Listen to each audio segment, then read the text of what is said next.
My name is Matthew Mitchell. I have alcoholism. And what a pleasure. Thank you, Eric. What a pleasure this weekend has been, you guys. And, just soaking up the spirit of your recovery and eating with you guys and Mike today and Steve on Friday. And it just really has filled up my heart. And I know a lot of you guys are from Fresno, and I've been watching you. And I think maybe you should get money back on your taxes. I mean, if you think about Fresno, less emergency vehicles, fewer public defenders working right now because you guys. A lot of relief in Fresno because you guys are here for the weekend, and and I've never ceased to be amused by watching two alcoholics try to count backwards from 50. They never ever can do it. No one's ever. I was driving up here, and I love AA. Be clear, I like Mike started his talk with, I love talking about this stuff. That's what he said Friday afternoon, and I do too, because I'll be 33 years sober on May 16th, and I have more love and passion for these steps and more respect for what they do for people than I ever have. But I was driving up the coast, really enjoying the drive and listening to the radio, and then as I was getting closer, it said Nitwit Ridge, and I said, I think I'm getting closer. These are my people. And I just pictured a ridge where people went up to commit suicide and you didn't fall that far. It's like, damn it. My sponsor said you can always tell when an alcoholic's involved in a crime in the paper because it says attempted. But in all seriousness, can you raise your hand if you have less than a year of recovery? Raise your hand. Okay, yeah, it's about half you guys. So, that kind of affects us when we get up here to talk about how we want to talk to you. And, I could tell you a lot of stories about what I was like, but I'd like to talk about alcoholism and just talk to you about a couple of days in May before I got sober. And, sometimes I've heard at meetings, people talk about, I had warrants out for my arrest, right?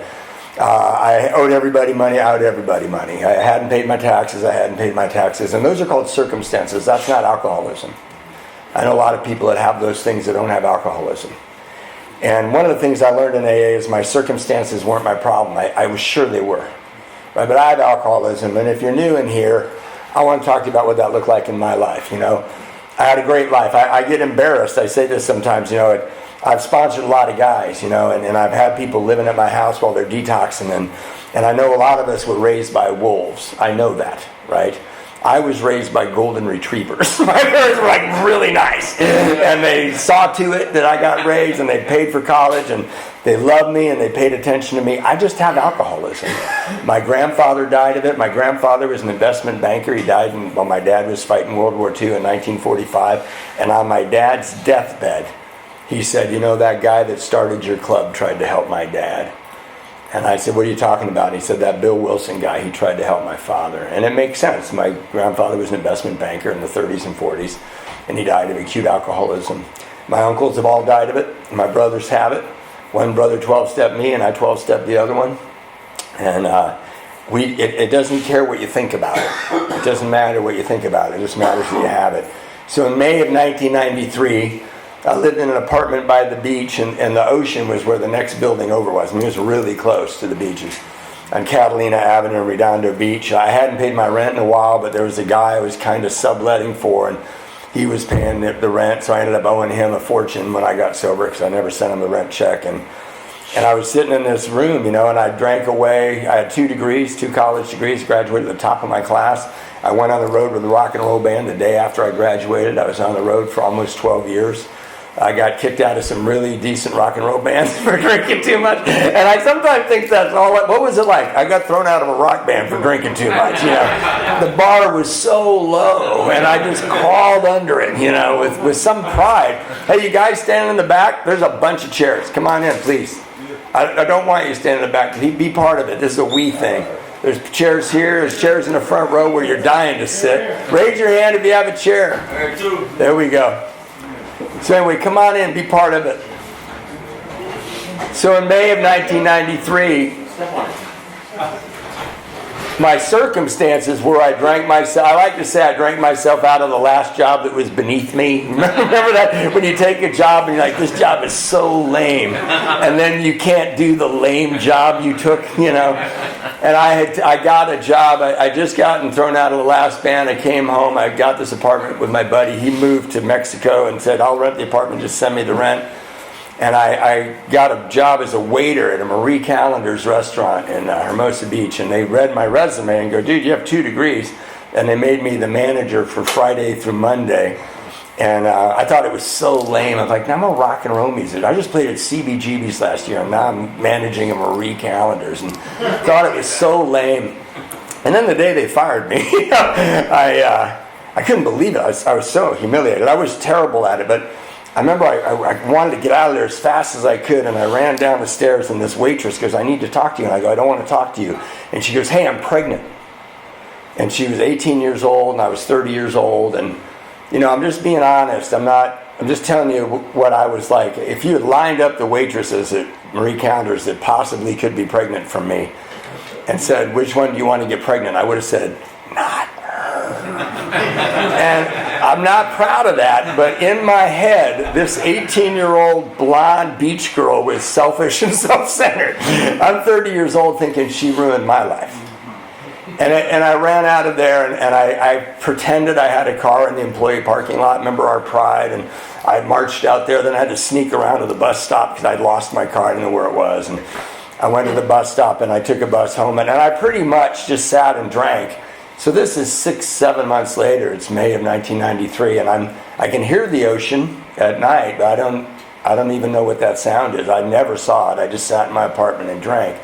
But I didn't want to, and that's, I think, Mike talked a lot about what alcoholism is, and I'll just tell you about a day in May, and I'm putting together from pretty sparse memories, but if I slept and I woke up in my dirty sheets in my bedroom, the first thing I would say out loud for many, many days was, don't drink. Like, I'd say it out loud, like, don't drink. Because I knew I couldn't drink anymore. And I blew past all the good reasons. You know, I knew I was about to get thrown out of that band, and I loved those guys. And I tried not to drink, and I did it again. I missed recording sessions. I disappeared on them. And I did a bunch of stuff that got me in trouble. And when I came home, my mom was dying of cancer, and I said, I got to keep my act together and be a good kid. And I love my mother. My mother's why I'm a musician. And I didn't stop drinking for her. And when that girl got pregnant, you know, my parents, when they died, they were married for 50 years. I had a perfect example of what parents were like. And I knew I should stop drinking if I was going to become a father. And I couldn't do it. But the reason I didn't want to drink in May of 1993 is I was sick all the time. You know, Scott talked about drinking half a beer and throwing up. You know, I just had the dry heaves and I had diarrhea. And so I'd wake up and say, don't drink today. And it's funny when you're alone talking out loud to yourself, you know. I'd say, don't drink today. And then the other one of me would go, that's a great idea. You know, don't. And we'd agree that I'm not going to drink today. And yeah, I'm not kidding. This is what, I was alone all the time. And I'd wake up and think, don't drink today. And I feel like the worst human on earth. I feel sick. I feel like a lizard, you know. And I walk down the hall, and we're just pretending a day. I'm putting together a bunch of days. But I'd walk into the bathroom and get in the shower. And I don't know if you remember this, but when you start taking a shower and you feel that dangerous, like 8 to 9% better than you felt a minute ago, and you're like, okay, hold on. And I got shampoo in my hair, and I'm like, I'm not drinking, I'm clean, you know. I'm feeling better. And then I'd have a thought. And a lot of the times, the thought at that time was go visit Mom. You know, I love my mom. And the way she helped me out is, you know, I went to a small Catholic school. And if you went to Catholic school, your parents had to volunteer. And my mom was a yard duty lady when I was in 7th grade. And my mom came home from school, and I was sitting in the front room with my headphones on listening to the Rolling Stones like I did every day. And she came in and she knocked on the headphones and she goes, hey, I noticed you don't get picked first for the team, do you, darling? And I go, no, Mom, I don't care about that stuff. And she goes, yeah, but, you know, what about your friends? And I go, they don't care. They're my friends. And she said, do you want to play an instrument? And I came flying out of that chair. I said, I want to play the guitar. I had a brother that played the drums and a brother that played the bass. They were much older than me. I was a Catholic surprise, you know. But I wanted to play the guitar. I listened to a guy named Steve Howe, played for Yes. He used to blow my mind. And I loved Keith and George and Eric. And So I said, I want to play the guitar. And my mom, I saw her kind of pain in her face, and she said, okay. And I had a guitar like 2 hours later, you know. That's the mom that I want to go see who's dying of cancer. We had soup for 2 weeks, and I didn't know why. When I was in 7th grade, it's because she spent all the food money on my guitar. We were not wealthy. We had kids in college, and my dad has his own company. He's working his ass off. So that's the woman I want to go see. I'm now clean. I'm not drinking. I'm like 70% better human than I woke up. I'm not even a lizard anymore. And I'm going to go see my mom. You know, but there was a prayer that was talked about here. And in that prayer, Mike talked about it. It says, relieve me of the bondage of self. And I'll tell you, man, that big book talks a lot about selfishness and self-centeredness. And one of the things I've learned being very attentive in AA for a long time is when you're in the bondage of self, you don't know you're in it. And I was in the bondage of self, and one of the symptoms, and even now I look for the symptom, is fear and blame. If I'm in fear or blame, that's a symptom that I'm suffering from the bondage of self. So I get out of the shower and my foot hits that bath mat, and I think, wait a minute, what do mom and dad know? And what did mom and dad not know? Because I lied reflexively. Do they know there's a baby on the way? Do they know that I can't work in music anymore? Do they know that I'm in debt up to my gills? Do they know that I'm about to be thrown out of this apartment? And now I'm afraid and ashamed. And I want to talk about shame. But I'd go up to the mirror thinking, I'm going to go see mom. I want to go see mom. I want to be a good son. And the funny thing about time and space, the way I drank, is I would have sworn to you that I went to see my mom 2 or 3 weeks ago. And it turns out I hadn't seen my mom in 7 months. And she lived 2 miles away. Because when I'm drinking, it's Groundhog Day in my house. And outside, life is progressing. Things are happening. People are doing stuff. And my mom's deteriorating from cancer. And my dad's beside himself 2 miles away. And their youngest boy is 2 miles away thinking I'll go see her. And I'm shaving, and I have a thought. And if you're new, and congratulations to the guy with 4 days. That means you came here with a day. Congratulations. But this is no joke. Sometimes we joke about this. But I would be shaving thinking, you know, if I just have 2 beers... That's not drinking, it's not drinking. And I can calm down enough to kind of shuck and jive, see what dad knows, see what mom knows, avoid some subjects, press down on some happy news. Like I could, you know, manipulate the situation. And I believe this, that that's what I'm going to do. And I go next door to that liquor store and, you know, once again, no joke. You ever remember when you're going to have 2 beers and then 2 beers look so small? I feel like, when did they do that to the cans? Like they were substantial minutes ago. And I'd stare at the beers, and that's not. And then there's Foster's, you know, and the Australians know what they're doing. And I get those 2 Foster's to the counter, and by the time I'm at the counter, I see the gin, which is what I like. I don't like the taste of gin. I like how fast it works. And I'm looking over the guy's shoulder, but I'm not drinking today. I'm going to go see my mom. I'm clean. I'm a good dude. And I just go, hey, I don't want these. Can I have that gin? And I'm just going to have a little snort off that. And then I'm going to go see my mom. And I think everybody in the room knows what happened. I sit down on my couch, take a little hit off that, feel warm, feel a little bit better. Go, cool, now I'm going to go see mom. And I just seem to linger there. Then I have a little bit more, and pretty soon I'm kind of hitting it hard so I can forget that I was going to go see my mom. And that's why I'm here. It has nothing to do with the warrants out for my arrest or the pregnant teenage girl. It has to do with I didn't want to drink that day. And I did that day after day after day. I had beautiful surfboards leaning against the outside of my apartment. I never went to them because I would have had to go outside. My guitars were hanging on the walls and the strings were getting old. I was such a freaking elitist. I had a great television, but I never turned it on because television was for idiots. So I bought this television and looked at my reflection in the glass of the TV while I drank gin. I have thousands of books. I love to read. I just, by the time I got here, all I was alcoholic. I didn't participate in life. I've been months unemployed sitting on that couch. So that's why I'm here. I couldn't stop. And I wanted to stop. Sincerely, with all my might, I wanted to stop. Because you know what happened after that gin? I had the runs again, the dry heaves. And I'm scrounging around for money to go buy more. And Mom's gone out of my head. So what happened was, and again, I purposely am just telling you a little bit about what it was like because I want to definitely talk about recovery. But what happened was my brother, the worst alcoholic in our family, was 12 years sober at that time. And he called and said, it was May 8th, and he called and said, hey, tomorrow's Mother's Day. He said, I know you're having car trouble. I love my family, we're so polite. My car trouble was I had a key that said AMC on it, and somewhere in the universe there was a car that fit on the end of that key. They broke up, but we don't like to make anybody uncomfortable. And he said, I know you're having car trouble. I want to make sure you make it to Mom's Mother's Day. I'm thinking, why does he think I'm not going to come to Mother's Day? And apparently I call sometimes and say, hey, Mom, I'm going to come see you. And I remember vaguely doing that. And my mom would say the same thing. She said, that would be lovely, darling. She didn't say he called yesterday. She never said that. She had 2 alcoholic older boys. I was the wonder kid. I had 2 degrees. I did everything I ever put my mind to. And she just didn't know what was happening. Nobody knew what was happening. The last thing they thought was that I had alcoholism. I never brought it to their shores. So my brother said, I know you're having car trouble. And then he said something that stunned me. He said, I think it's Mom's last Mother's Day. And I'm like, no, man.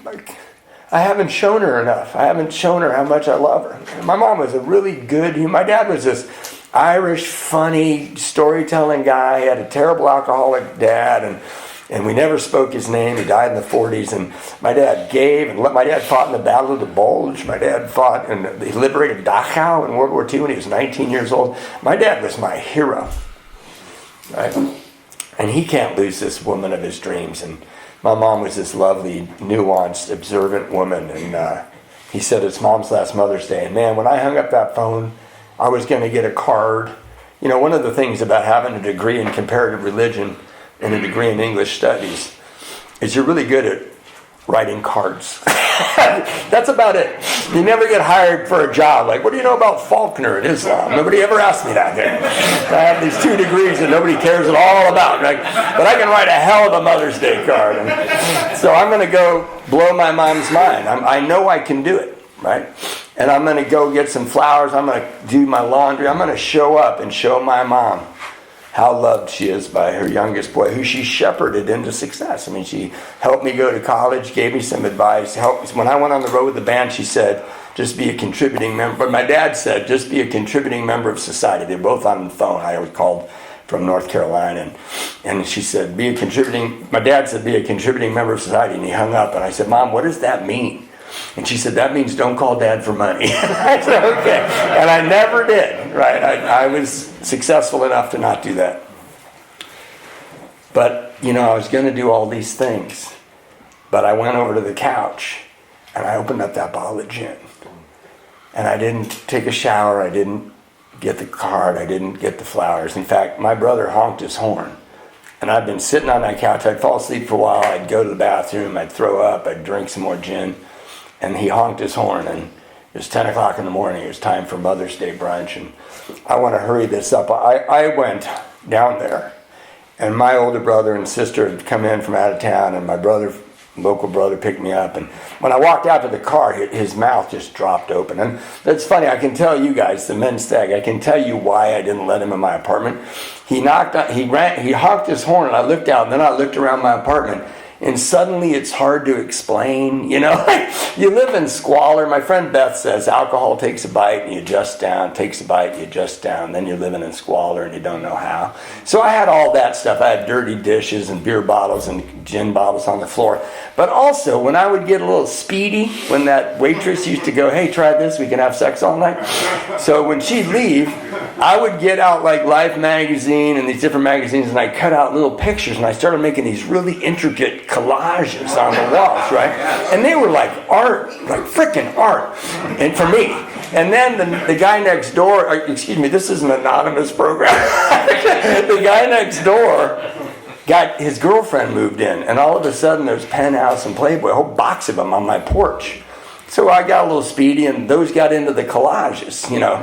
So now I look like I got a gynecology office on my wall. But when you're living alone, it's art, you know. And then my brother honks, and I'm like,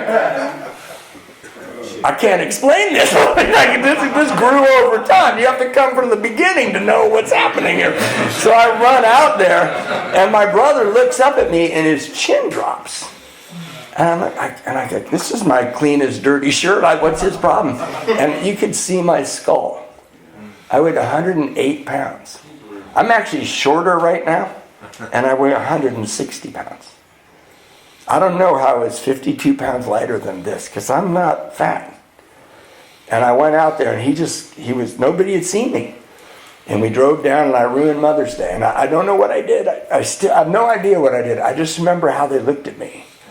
And I asked my sister on my 20th AA birthday, I said, hey, what happened on Mother's Day? It's 20 years later. And she goes, we're never, ever going to talk about that. And I go, how bad could it have been? My sister's my best friend. I just talked to her today. And she said, you were vile. You said vile things to our sweet mother. And I don't know about you guys. I never meant to do that. I don't know how I hadn't slept. I was drinking all night. And I just spewed. I was one of those guys that if I talked enough, you won't notice how effed up I am.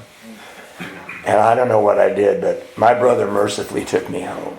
And on the way home, we got in a big fight, like huge, screaming at each other, which if you're Irish Catholic, that's like Tuesday. You know, like you just yell, but nobody cared. You know, I never thought we were a volatile household, but my brothers and I fought. And my brother's 7 years older than me. We still don't know what we were fighting about, but I got out of the car, and I remember I slammed the door, and I thought, I'm not losing this fight. I'm sick of being the little brother. I'm not going to lose. And you know, we talked a lot about it. I was listening really carefully to Mike. I listened to that amazing story Scott's told, and I've listened to you guys. And Joshua and I went to lunch with Scott, and the thing that binds us together, the thing that gives you the leg up to get in here and have 4 days and have 51 years is grace. We talk a lot about God, and that scares a lot of people, but grace, right? And grace is an unwarranted gift. And what I didn't know when I decided to not let my brother win that fight, I didn't know that I was setting the wheels of grace in motion. You don't know. I'll listen, like I talked to my wife about Scott's talk, and she goes, well, tell me about it. I go, a lot of loving people appeared for that guy. That's what happened. For no good reason. People just said, hey, I want you to be well. That's grace. We're not the kind of guys that people go, I want to hang out with him when we're drinking. You know, I weighed 108 pounds and I stole your stuff. I slept with your girlfriend. You know. But my brother drove off, and I'm like, I just was so frustrated. And this is alcoholism. I just ruined Mother's Day for a dying woman, and I think I have the moral higher ground in this argument. I'm going to win. He's wrong, whatever we're fighting about. Both of us have talked about it. Neither one of us knows. So I go and I'm pacing around my apartment, looking at the girls on the wall, looking at the bottles on the floor, and I'm like, just in my squalor, like Gollum. You know, oh, my precious, you can't get away with that. I talk to myself out loud all the time, walking around my apartment, and I waited till he got home, and I called him up, and he lived in Lawndale, which is like 25 minutes from where I lived in Redondo. And I called him up and just blasted him. And I'd love to have a transcript of my argument. I have no idea. I do know it was hard being his little brother. You know, he used to steal my paper route money and go get drunk. He sold my surfboard once. He goes, can I borrow your surfboard? And he sold it. And when I asked him where it was, he acted like I was an idiot. He goes, well, I sold it. You know, he was tough, but he had been sober for 12 years, and he had been as fine a specimen of man as you could want to meet, like it says in the book. He was my hero again. And I yelled at him and yelled at him and yelled at him. And then I just ran out of stuff to say. And he really quietly whispered into the phone. He said, Matthew, I think you have a problem with alcoholism. And this is the grace. Now, I didn't know what I was going to say. I was kind of exhausted. And I'm standing there, just ruined Mother's Day. I've been drinking all night. And for some reason, I blurted out, of course I do. And I can honestly tell you, I did not expect that I was going to say that. And I think God hit me between the shoulder blades, and I surrendered this much. And I said, of course I do. And then my brother said a really funny thing. He goes, don't go anywhere. I go, oh, okay. I was going to move to that end of the couch in the fall, but like, I haven't gone anywhere for like a long, long time. But he's like, don't go anywhere. And he raced over there. And you know, we talked about a lot this weekend, and I want to talk about it some more today. And he heard the most precious thing. If you're new in here, or you were one of those people that said, does this start to get better after 3 months? And the key ingredients, and they're the most common words in the book, are willingness and humility. And my brother heard that precious willingness when I said, he heard the grace. He heard me admit it. And he didn't want me to leave. And he floored it to my house. And I'm so grateful. You know. Also, my brother was well equipped. You know, he didn't come in there like my brother had a lot of history of thumping me on the chest and calling me stupid. And I've heard that in AA. That book, if you really read it, tells you to never do that. It doesn't work. That's why. They don't tell you not that you're not right. Just don't do that. It's ineffective. And my brother came through the door, inhaled, he goes, let's go to the beach. You know, it was a little ripe in my apartment. I had the SWAT-proof blankets on the windows. Remember, keep that SWAT team out, you know, for the stupid idiot in apartment C. And he walked down ahead of me to the beach, and I grabbed, can you help me, a pack and a half of Marlboro Reds. I remember that. They were sitting on my dresser, on my desk, my coffee table, and I followed him down to the beach. And I really, walking down to the beach, thought he's going to kick my ass and I'm never going to drink again. And like I said, I had a little history, thanks God, that he might do that. And he didn't. I'm walking down, I'm so afraid, and I haven't now. I had a drink for several hours. And we go down to the lifeguard stand on Avenue A, and we sat down on this lifeguard stand, and I'm shaking, trying to light a cigarette. And my brother's just looking at me, and he takes the cigarettes, and he lights two. And at that time, my brother didn't smoke. And he took one, and he handed me one. He was just like, just calm down. And I'm just sitting there waiting for him to blast me about Mother's Day and what happened to me. And he just started telling me how he felt when my mom and dad kicked him out of our house when he was 18. And I was 11 years old when that happened, and it was a dark day in our house. We didn't do that to our own. But he had burned us so badly, so many times. And my parents, these lovely golden retrievers, like broken down people with my brother living there. And he starts talking about that day, and I was shocked. This is 12 years later. And I leaned in. I'm like, wow, I remember that day. And he's telling me how he felt that day. And then he'd look at me and he goes, well, what's your plan? And I think, man, he doesn't know. He doesn't know that I owe so many people money. He doesn't know I'm not taking a break from music. He doesn't know what's going on. And then he started talking to me about how he felt when his wife and son kicked him out of their house. And I remember that day, I was 14 or 15, and he called me, my cool brother, played the drums, great businessman, looked like Paul McCartney, super good-looking kid. And he called me because they had nobody left. He called his little brother. And I remember that day, I said, hey, Neil, why don't you stop drinking? And he said, you don't understand. And I didn't. I hadn't started. I hadn't fired up the family disease. I just was 14 and watched when he drank, all hell broke loose. And then he said, what's your plan? And I thought, he doesn't know that I pushed that pregnant girl down a flight of stairs 2 nights ago. He doesn't even know who's sitting here. He thinks I'm the guy that went off to college. He thinks I'm the guy that got the record contract. He doesn't know who I am. And I didn't know it, but in my living room when I said, of course I do, I'd worked the first half of the first step. I had admitted out loud that I'm powerless over alcohol. And sitting there when he's talking to me, and I'm thinking, I can't even tell him. My life is so obtuse and so pathetic and disgusting that my own brother won't believe me. I worked the second half of the first step. My life's so unmanageable, I can't communicate it to a family member. I didn't know all this was happening. You know, you live forward, you learn in reverse. But then he started talking to me about how he felt when he lived in his car. And I was 17 years old. I used to ask my dad, can I borrow the keys to his car early in the morning? I'd take my amp and my Stratocaster down to the music room at school. And then I'd just drive around looking for my brother. My brother had a 52 Cadillac with fins that was primer gray. He called it his newcomer apartment. And I would find it. I mean, it sticks out. And he would park behind the YMCA or sometimes at the beach. And I'd go up to there, and if he was in it, he was asleep. And I'd wait till he breathed. I'd watch him, know he was alive, and I'd leave. Or if he wasn't in it, I'd just leave, and I love you. I got sober before. I like to say I got sober in the 1900s. We didn't have cell phones and stuff like that. And so he starts telling me how he felt when he lived in his car. And it was right about then when I went, he's talking about how I feel. He's describing how I feel. And an hour ago, I would have told you nobody on earth knows how I feel. But if you read that book in the chapter Working with Others, my brother knew what he was doing. It says, tell them a little bit of your own story and win their confidence. He didn't go, you puke, you ruined Mother's Day. What the hell happened to you? You were a good guitar player. Why do you look like hell? Why do you look like a skeleton? And that's how he approached me when I was in junior high.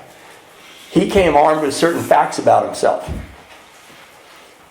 And I threw up my hands and said, you know what, man, you're right, I'll go to AA. And then this wise Buddha, he disappeared. And he looked at me and he goes, dude, you're not going to AA. And I go, I'm not? And he goes, no, you're going to a hospital. And I looked at him and go, oh man, I'm really busy. You know, I'm scared to hell. Let's not get crazy, you know. And he goes, and he was looking at this guy. I'm shaking. I'm going to die. My heart's enlarged. I'm going to die. And he's looking at me, and I go, how long do I have to go to the hospital? And he goes, I don't know, like 30 days. And I'm like, yeah, I can't leave all this. You know, who's going to finish my collage? You know, like, what am I worried about? Like, I used to joke, like, who's not going to pay my bills, man? You know. But anybody else too busy for rehab? Yeah. And I'm scared. I don't want to go to rehab. And you know, another thing I remember about early sobriety is I was afraid, and I was so afraid I didn't even know I was afraid. It was just my median tension inside. I thought I was normal, but everything scared me. And I certainly don't want to go to a hospital, you know. And he just ignored that. And I remember I walked up my stairs, and he was walking out of the courtyard, and he goes, hey man, don't die. And I thought I put a gun in my mouth fairly regularly. So this is the guy, put a gun in my mouth last night, threw a girl down the stairs who's 8 months pregnant 2 nights ago, but let's not rush into hospitalization. You know, that's crazy. You know, I got a handle on this. And I want to be clear, I'm not a violent man. I respect women. She was standing on my doorstep saying, we need to go to the doctor. I couldn't tell if we were going in the morning or that day. She goes, we need to go to the doctor today. Don't party. And what I heard is, you're a filthy bum. She didn't say that. And I grabbed her little wrist and I just pushed her out of the doorway because I was really drunk. And I saw her fall backwards and I just grabbed the door real fast. And I heard her. They were stone steps. I heard her go down there. And I went back inside, and you know, this much gin and you can forget about her. And I did. So I don't want you to get the wrong impression. I wasn't violent. And she's the most volatile relationship I ever had. She threw more things at me than anybody in my life. But I almost killed her that day. I almost killed that baby. And my brother said, don't die. And what he said later, I said, why'd you say that? Because I was kind of suicidal. He goes, you're not suicidal. You're self-obsessed. You're so in love with yourself. You never kill yourself. I said, then why'd you say that? And he goes, because you look so sick, and I didn't want Mom to live past you. That would have been horrible. So that's why I said that. And he went off, and that was May 9th. I'd worked the first step unbeknownst to me. And then May 15th, he called. And back then, you know, like we talked about, there weren't hospitals and rehabs everywhere. They just weren't that many of them in 1993. And he knew, he would have taken me straight to an AA meeting if he thought I was just drinking. But he saw how little I weighed. And they knew I could have like real repercussions if I stopped drinking, because I don't have the body to fight out the withdrawal. And he goes, he calls me and he goes, hey man, I'm really sorry. I'm going to come pick you up tomorrow morning. And I got to take you to Mom's and Dad's house because they're going to have to fill out a bunch of paperwork at this hospital we found out in the desert. I know that's going to be uncomfortable, but we got it all lined up. Sorry it took so long. And I'm sitting there kind of vaguely remembering that I agreed to this. You know, I've been partying, you know. bottles of gin and collage making, you know. Yeah, I got it going on in apartment C. And it's so funny, this is a weird story, but when I would run out of illicit materials, that I would be looking out my Venetian blinds, you know, pushing the blankets aside, and there was this apartment 3 floors up across the street with the lights on, and I swear to God, I saw a telescope coming out of there.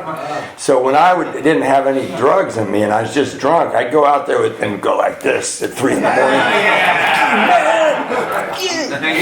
And then when I got out of rehab, the neighbor comes by and she goes, "Did you hear about Scotty?" And I go, "Who's Scotty?" And she goes, "Oh, he lived up in the 3rd floor over there. He OD'd." We were looking at each other. I never knew Scotty. We should have gotten together, you know, but I would never tell that story.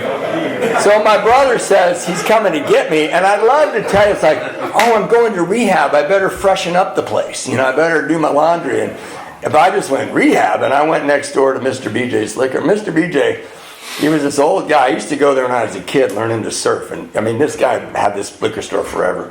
He'd right up from the beach.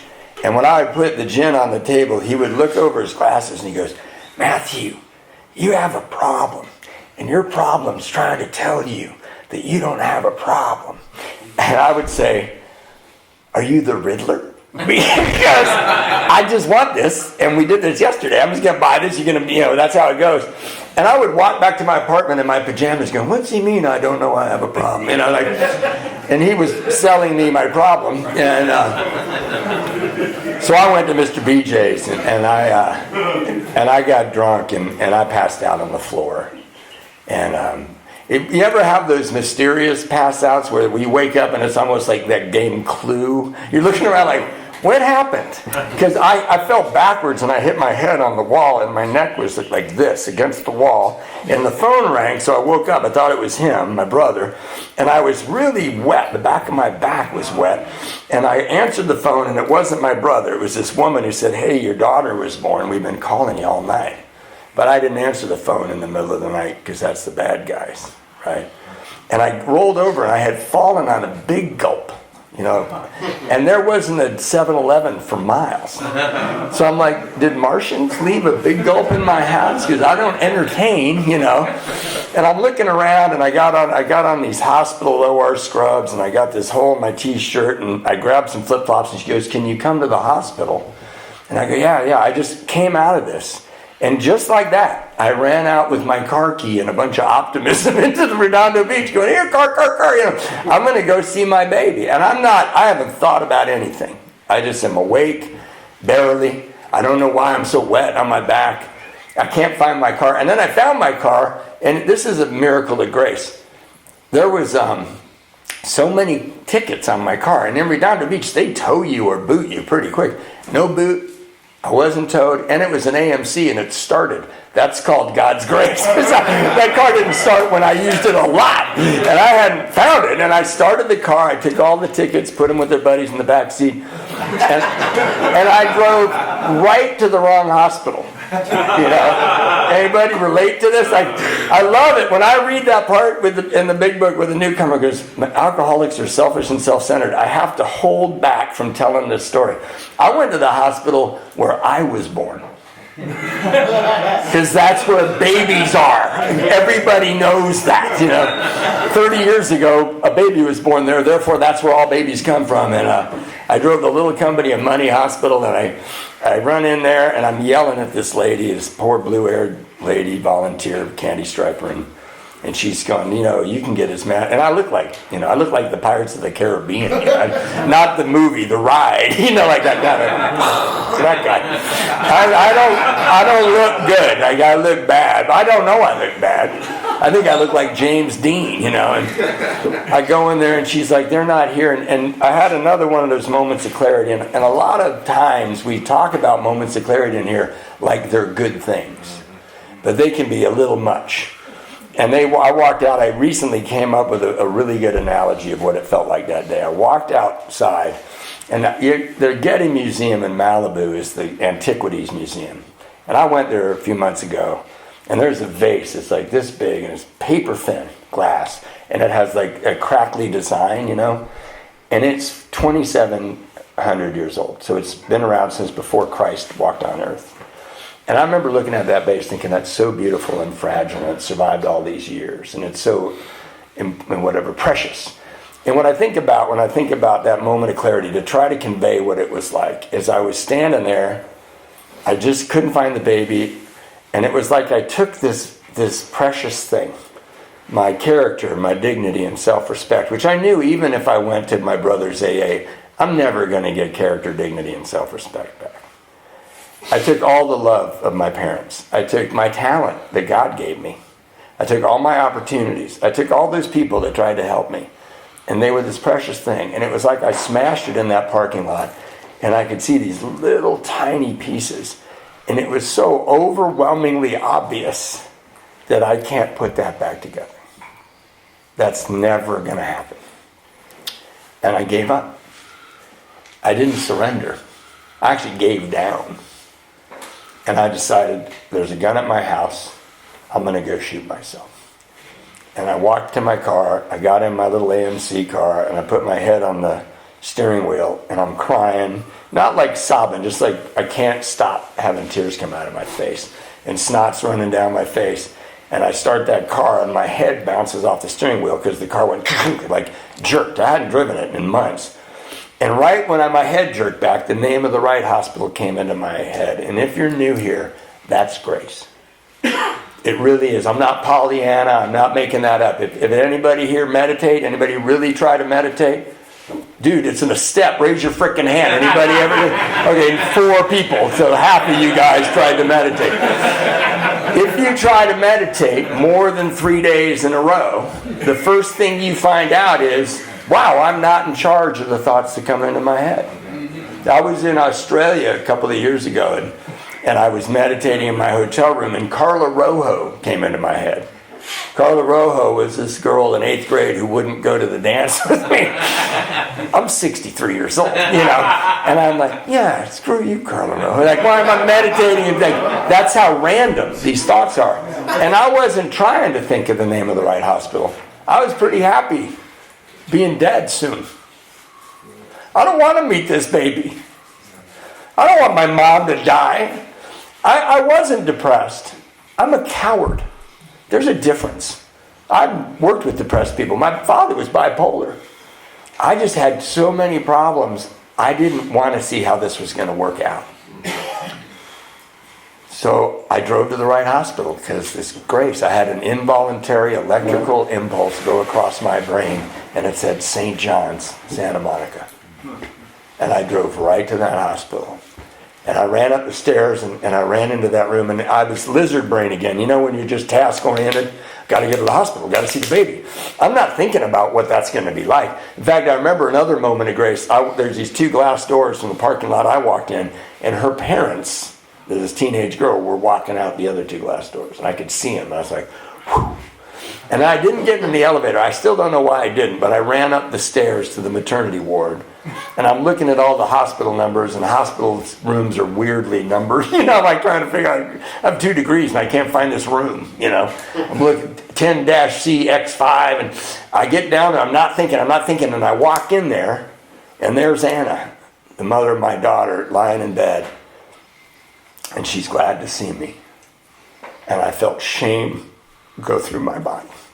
Because the last time I saw her, I pushed her down the stairs. And I didn't even remember that till I walked in, and she just went, like she was so happy. And have you ever seen a woman that's just had a baby? It's bad. She did not look, she looked like 2 trucks had run over her, backed up and run over her again. And she sat up, and all of a sudden she's got boobs. Like she never had boobs before. And she sat up, and I'm like, whoa, where'd those come from? And then she gets out of the bed, and she, like her hair's matted to her face, and she's the elephant man coming at me. And as she's getting closer, I don't love her. She looks hideous, and she's getting closer and closer. And as she gets right here, I'm like, she is so beautiful. And I don't understand. Like there's some sort of presence coming off of her, some renewal. She was so genuine. And she was like, we were sitting Nancy. She'd steal anything you wanted. She was crazy. And she just looked like the Madonna. And it made me feel shame. In the bondage of self, one of my techniques is I paint the room with my ugliness. If I'm going to walk across this room, you're a thief too. You lie. You must have cheated on her. You must have done shitty stuff to your parents just so I can walk through the room. And I walk into this room, and this woman I don't love, who looks like hell, is shining at me. And I felt like I was going to throw up. And I thought she was reaching to hug me, and then I realized I smell bad. I've been wearing the same clothes for 4 days. And she reaches into this box, and she pulls out Phoebe Rose. This perfect baby, big eyes, big blue eyes. And she hands her to me, and she made it much, much worse. I was like, no, I know. And I handed her back because she was I couldn't even look at how beautiful she was. I felt so filthy. I handed her back and I lied. I said, everything's going to be fine. But I have to go. I was in that room for 2 minutes. And I ran down the stairs and I said a prayer, my first sober prayer. I said, God, please make it so those 2 women never see me again. They never need to meet this man again because I'm going to hurt them. And I'm not even going to realize I'm doing it. That was too much. It was kind of like they lived on a planet where 2 + 2 equaled 4. And I just hadn't operated on that planet successfully for a really long time. It was the juxtaposition of their life and me was overwhelming for me. And I knew I can shoot myself now. They'll be better off. I'll be better off. And I drove home to my apartment and I ran up the stairs and my brother was standing between me and the door. Grace. I could not make that happen. All of you are here as a result of multiple grace. And I bet some of you are thinking about it right now. My brother got a call, passed out on the floor, found my car, went to the wrong hospital, went to the right hospital. In that time, my brother came over, found my car door unlocked, packed my stuff, and by the way, hid that gun. He found this gun. We're not gun people, my family, and he hid it. And he looked around, put my stuff.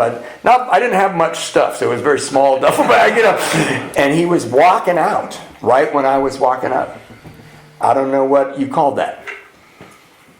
But I walked up there and he goes, hey man, and I go, I need to go inside. Because I was pretty determined to do what I wanted to do. And he goes, no you don't. And I go, I need to go inside. He goes, no, you don't. I packed your stuff. And my sponsor says that he said to me next is the most spiritual sentence in Alcoholics Anonymous. He said, get in the car. And I did. And he drove me to my parents' house, and they dropped me off at rehab, and it was the scariest day of my life. I did not want to go in there. It was a 2-hour drive out there. I sat in the back seat and looked out the window in shame. I told my parents I had a daughter. They said nothing. They were looking at their boy in the back seat, shriveled up like an animal. And I'm looking out the window going, I don't want to go to this place. And they go, and they signed these papers, and I walked in there, and I was the scariest day of my life. Anybody want to guess what the second scariest day was? Walking out. 30 days later. All I remember from rehab is I gained 47 pounds. I'm sure we did some cool stuff. I'm sure it was awesome, But I had a friend, it was kind of like something Mike said the other night. I had this friend that, Rotten Ron was his name. And has anybody got a napkin or a Kleenex or anything? I'm a leaker. Anyway, if there is one, that'd be great. But thank you. Rotten Ron said that, some of you guys come in here at 90 miles an hour. Oh, wow, I got a whole Kleenex. He said, you come in here at 90 miles an hour, you're going to skid for a while. Thanks, man. And I think I just skidded through rehab. I'm sure we did great stuff, but I just was really sick. And my brother drove me home, and he dropped me off, and it was funny.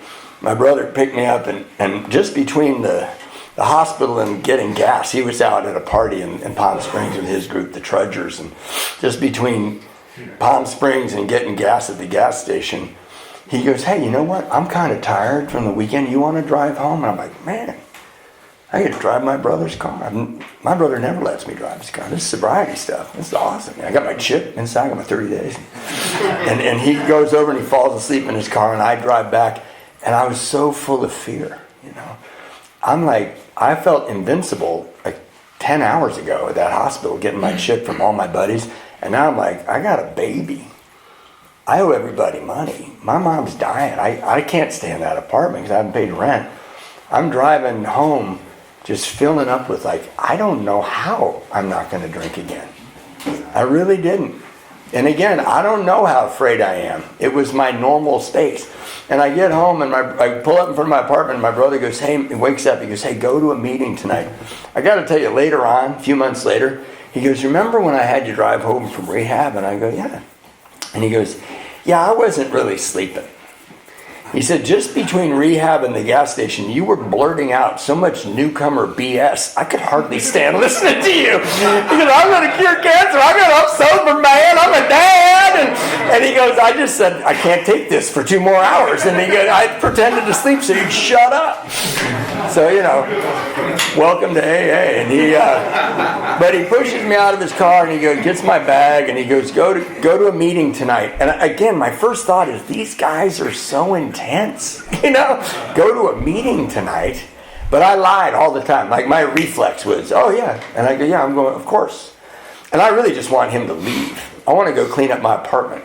I want to go see my daughter. I want to see my mom. I want to do my laundry. I want to live now. I haven't been living. And I run up to my apartment, the door's ajar, and there's music playing. And I live there by myself. And I push open the door, and the first thing I see is 2 girls in bikinis bent over my glass table snorting cocaine. And I walk in and somebody hands me a beer. And it actually wasn't a beer, it was a Coors. I don't know what that is, but he hands me that. And it was weird. This guy goes, come on in. And I'm like, this is my place, right? And no one knew it was my place. Somebody had found out I wasn't there and they broke in. My guitars were gone. Music was playing I didn't like. But the girls are snorting cocaine. I got a beer in my hand. Somebody's smoking pot in my kitchen. All my favorite Olympic events are happening. But I had another moment of grace. And I'm telling you, when you have a thought you don't know where it comes from, I know where it comes from. And my thought was, man, you got nothing. Look, you don't even have a place to live.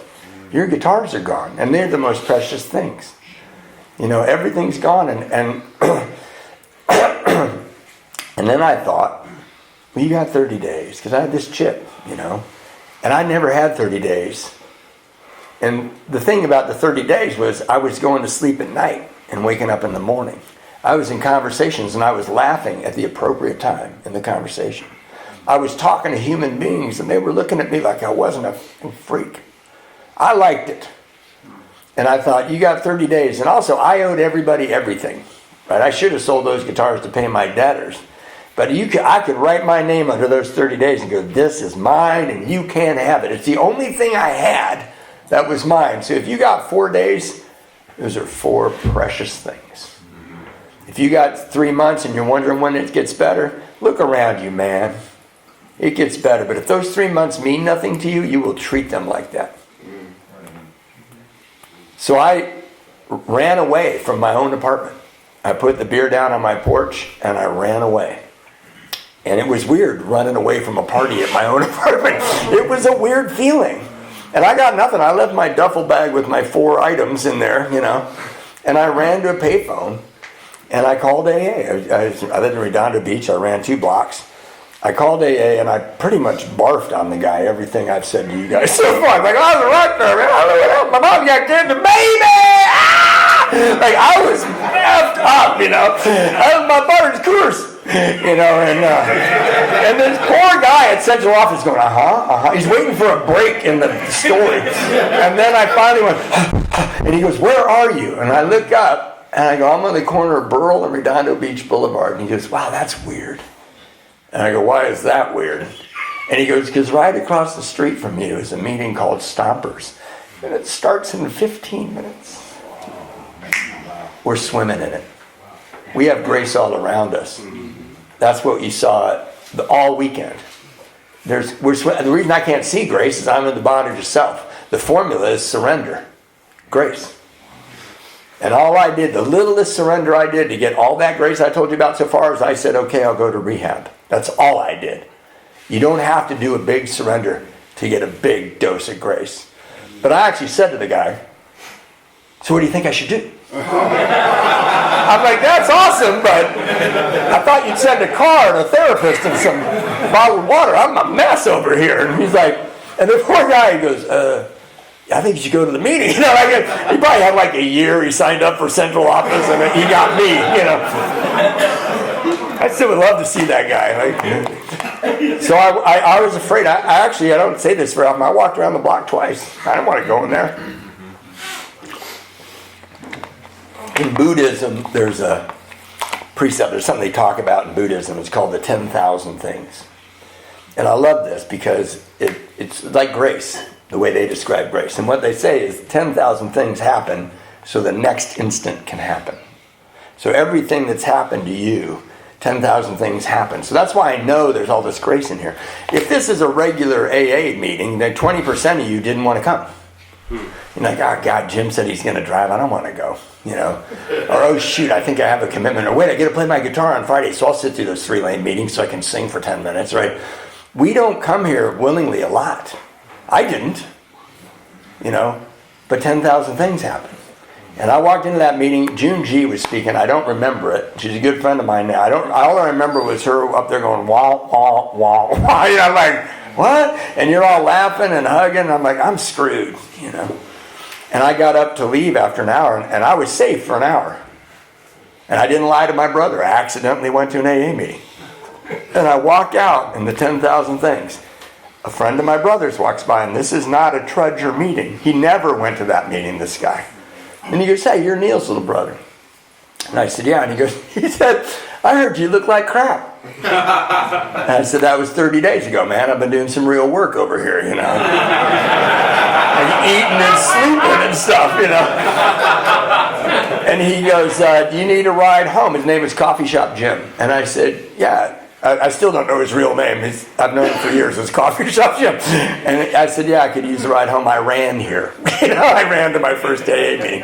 And we're walking out to his car, and I can't tell him where I live. I can't go back there. And I don't know what to do. So I get in his car, and he goes, what's your problem, man? And I go, well, I told him about the girls and the cocaine and my apartment. And he goes, wow, you can't go there. And he goes, don't your parents live near here? And they live 2 miles from where we were standing. And I said, yeah, but we can't go there. And this is if you're in your first year. It took me forever to learn this lesson. But I had a perception of what that was going to be like if I went to my parents' house. I felt horrible for what it was going to be like for my parents. And my thoughts were, you know, they were married at that time for 45 years, and they're madly in love with each other. My mom's really sick. My dad and mom have been through a lot with their children. They got us all on our feet. I'm not going to show up on their doorstep tonight and bring shame. I got an illegitimate child. I'm just out of rehab. I'm not going to do that. It's going to be embarrassing and humiliating for them. It's going to be terrible for me. This is my perception. But Jim was one of the 10 guys that helped my brother paint my parents' house when my mom was getting sicker. 10,000 things. He wasn't supposed to be at that meeting, and he was the only one at that meeting who knew where my parents lived. And he didn't care that I didn't want to go to my parents' house. He dropped me off at my parents' house. I didn't want to go there. And I got out of there, and you know, I don't know if you've been to Torrance, but it's really just my parents' house for miles. There's nothing else, and a couple strip malls, you know. And so he drives off, and I walk up to the porch, and this house where I've always been loved and welcomed, I did not want to go in there. And I'm standing on the porch. I just had this weird thing. I got a rehab as party in my apartment. I ended up in a meeting, and now I'm standing at my parents' porch, and I knock on the door. My mom and dad are from Illinois. They go to the door together. They're Midwesterners. They're polite. And my mother at that time, in the early 90s, they didn't have these little oxygen converters. She's attached to a giant oxygen tank. And I knock on the door, and they're not coming right away. And I glance down, and next to my foot is a guitar pick with my name written on it.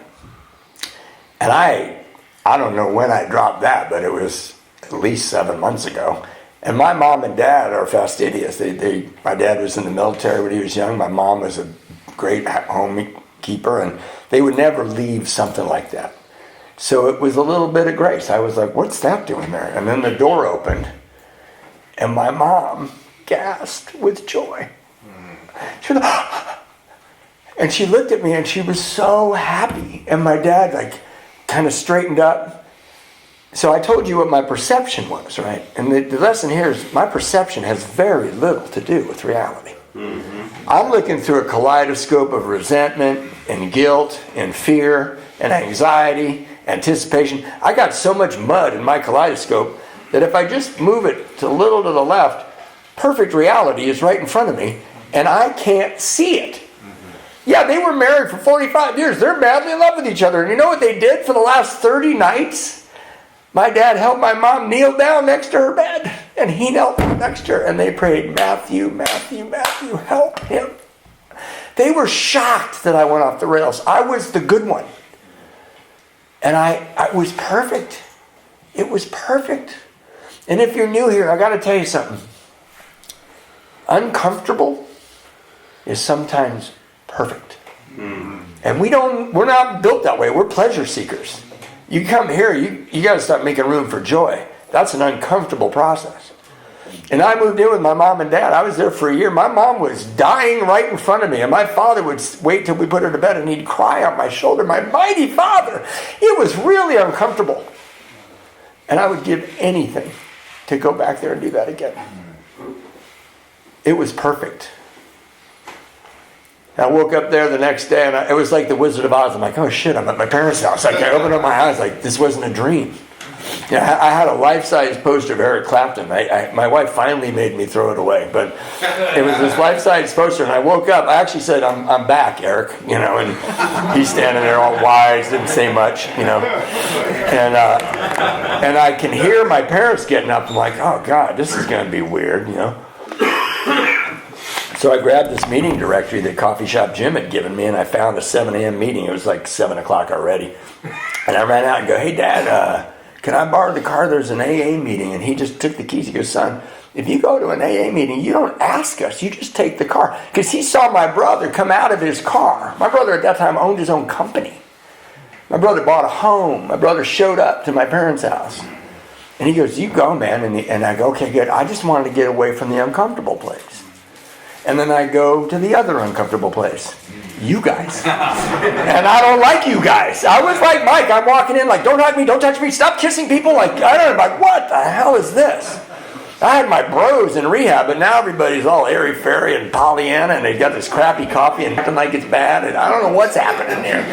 So I would go sit in the little seat, and then you want at each other, and I'd be, okay, I'm good for an hour. And then they go, okay, meeting's over. And I remember, you guys started with the Serenity Prayer.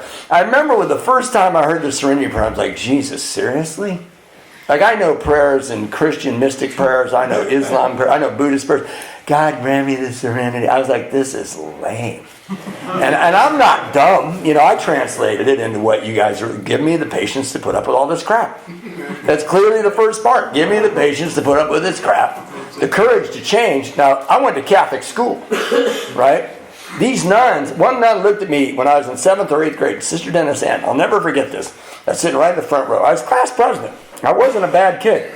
And she looked at me and said, if you're even thinking about sex, you're going to hell. And she was reading the part of the Bible, it's not if you commit adultery, it's if you think lustfully about someone. And she said, if you think about sex, you're going to hell. And I was like, oh, God. And it took me about 2 minutes to accept my fate, right? Because I'm going through puberty. Like, I forget to think about sex when I brush my teeth, but I quickly get back on it. I never think I'm going to have sex because I got pimples you can see from space, right? But I'm like, if I think about sex, I'm going to hell. I looked around the room and I thought, it's going to be crowded. I know these guys.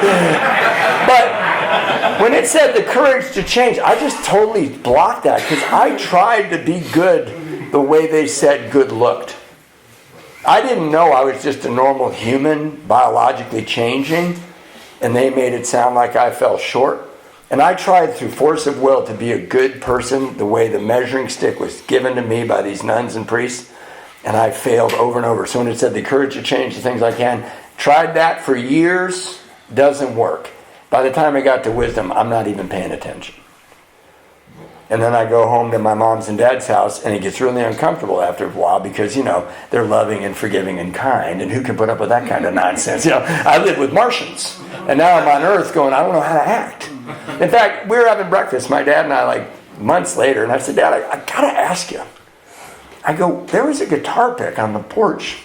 And I came, he goes, yeah. I said, why? And he goes, well, son, last time you left us, something was wrong with you. And I could tell. And you pulled your keys out of your pocket and this guitar pick fell on the porch. And I just thought I'd like it to stay there. Because I knew I was going to miss you. So they just left it there to think of me. It was perfect. But this kind of love and forgiveness, I didn't think I deserved it. And so at noon, I'm like, hey, there's a noon meeting at the A-Lane O Club. Like, I want to go to that. And, I don't know. I pronounce things properly. And so I go down to the Atlanta Club, and there's wah, wah, wah, wah. They're trying to touch me again. The coffee's shitty. I'm like, I'm out of here. And I go. So I went to 3 meetings a day for a year. And I'm here to tell you, it doesn't matter why you do it. It matters that you do it. You start to hear stuff and see stuff. Now, I love the second step. It says, came to believe.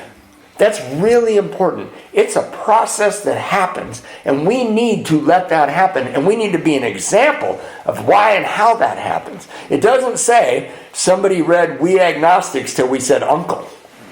It says came to believe. And I don't remember exactly, but I remember the day. I don't remember what time period.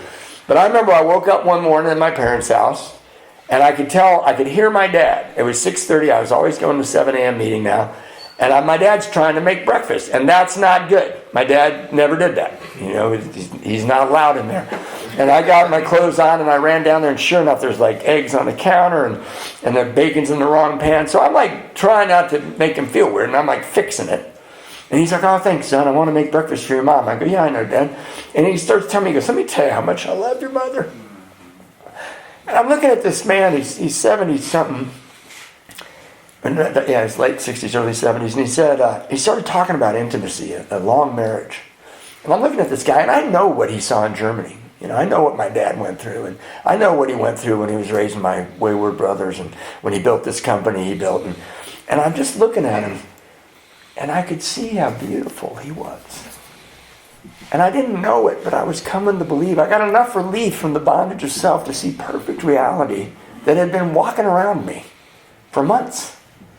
And I just looked at him and thought, God, how lucky am I that this is my dad? And I fixed it up, and then I looked at my watch and said, Dad, it's 7 a.m. meeting. And I didn't say, I like to go to that meeting because Carol goes to that meeting, and she speaks inappropriately about her sex life, and I like that, I don't want to date Carol.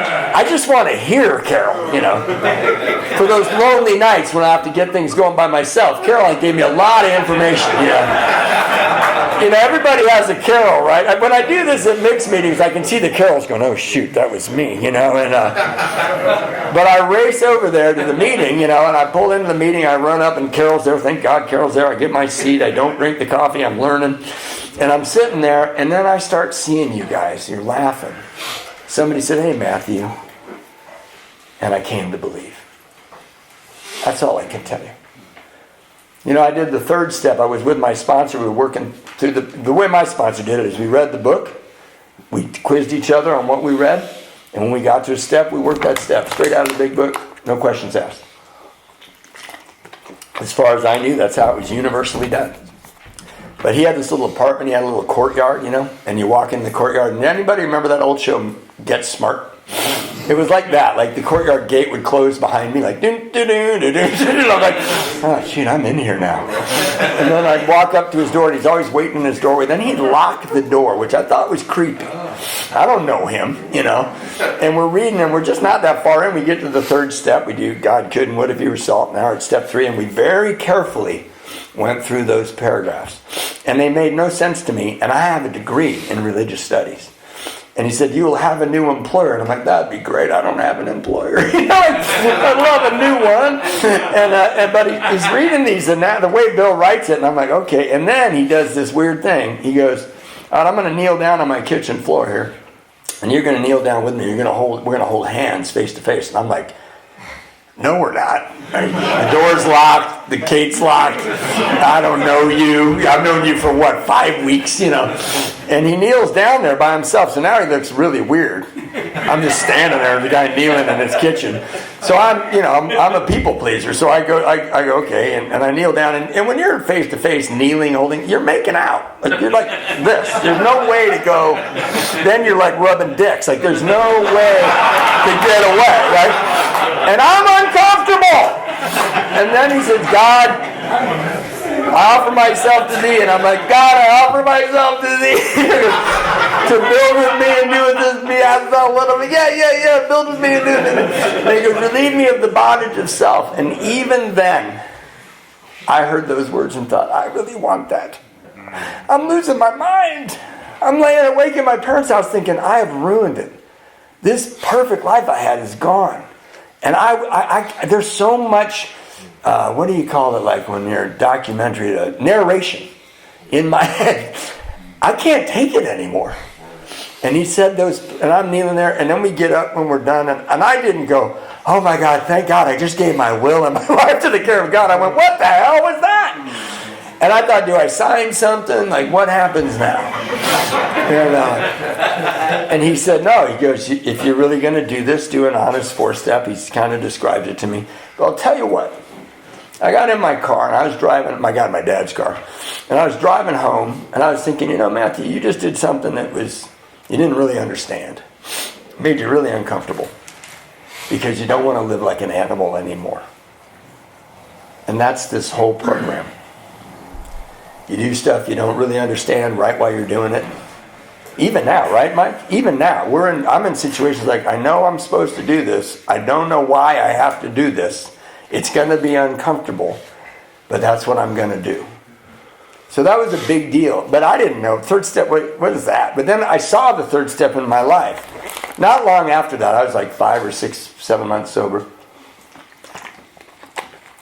My brother got me a job interview. I was working at a loading dock at the newspaper, the Daily Breeze, making minimum wage and sending the Serenity Prayer and chain smoking, in between meetings. It was like my newcomer, boot camp.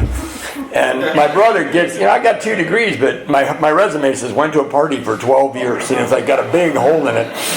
And my brother goes, hey, I got you this interview for this job. It's a salaried job. And my brother was in transportation, shipping.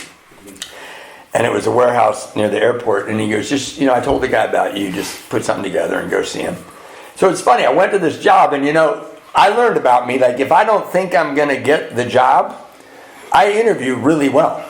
Because I don't care. Like, I have no desire to make you like me. And the guy started asking me questions, and I would think about the questions for a minute. I'd answer them the way I thought you should approach that problem. And he just put his pen down. He goes, you're the guy.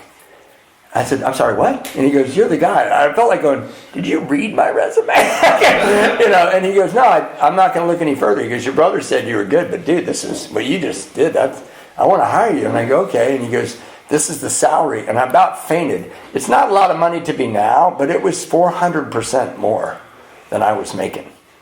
And I was paying child support every 2 weeks.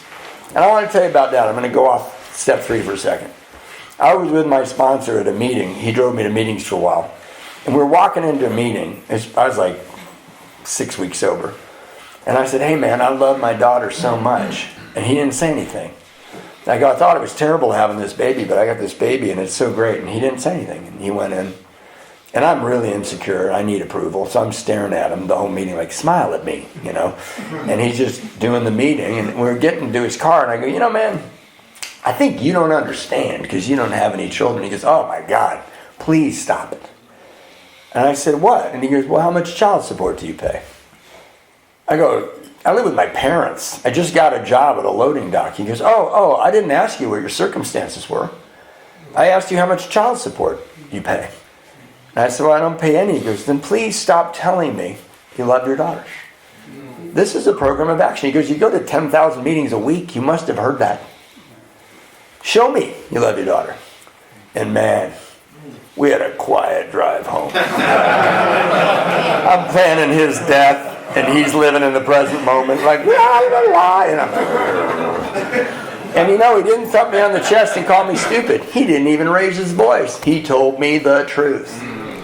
And I went into my bedroom, and Eric and I were hashing out how to kill my sponsor. I'm talking to Eric Clapton, going, this guy's a total dick. I didn't know.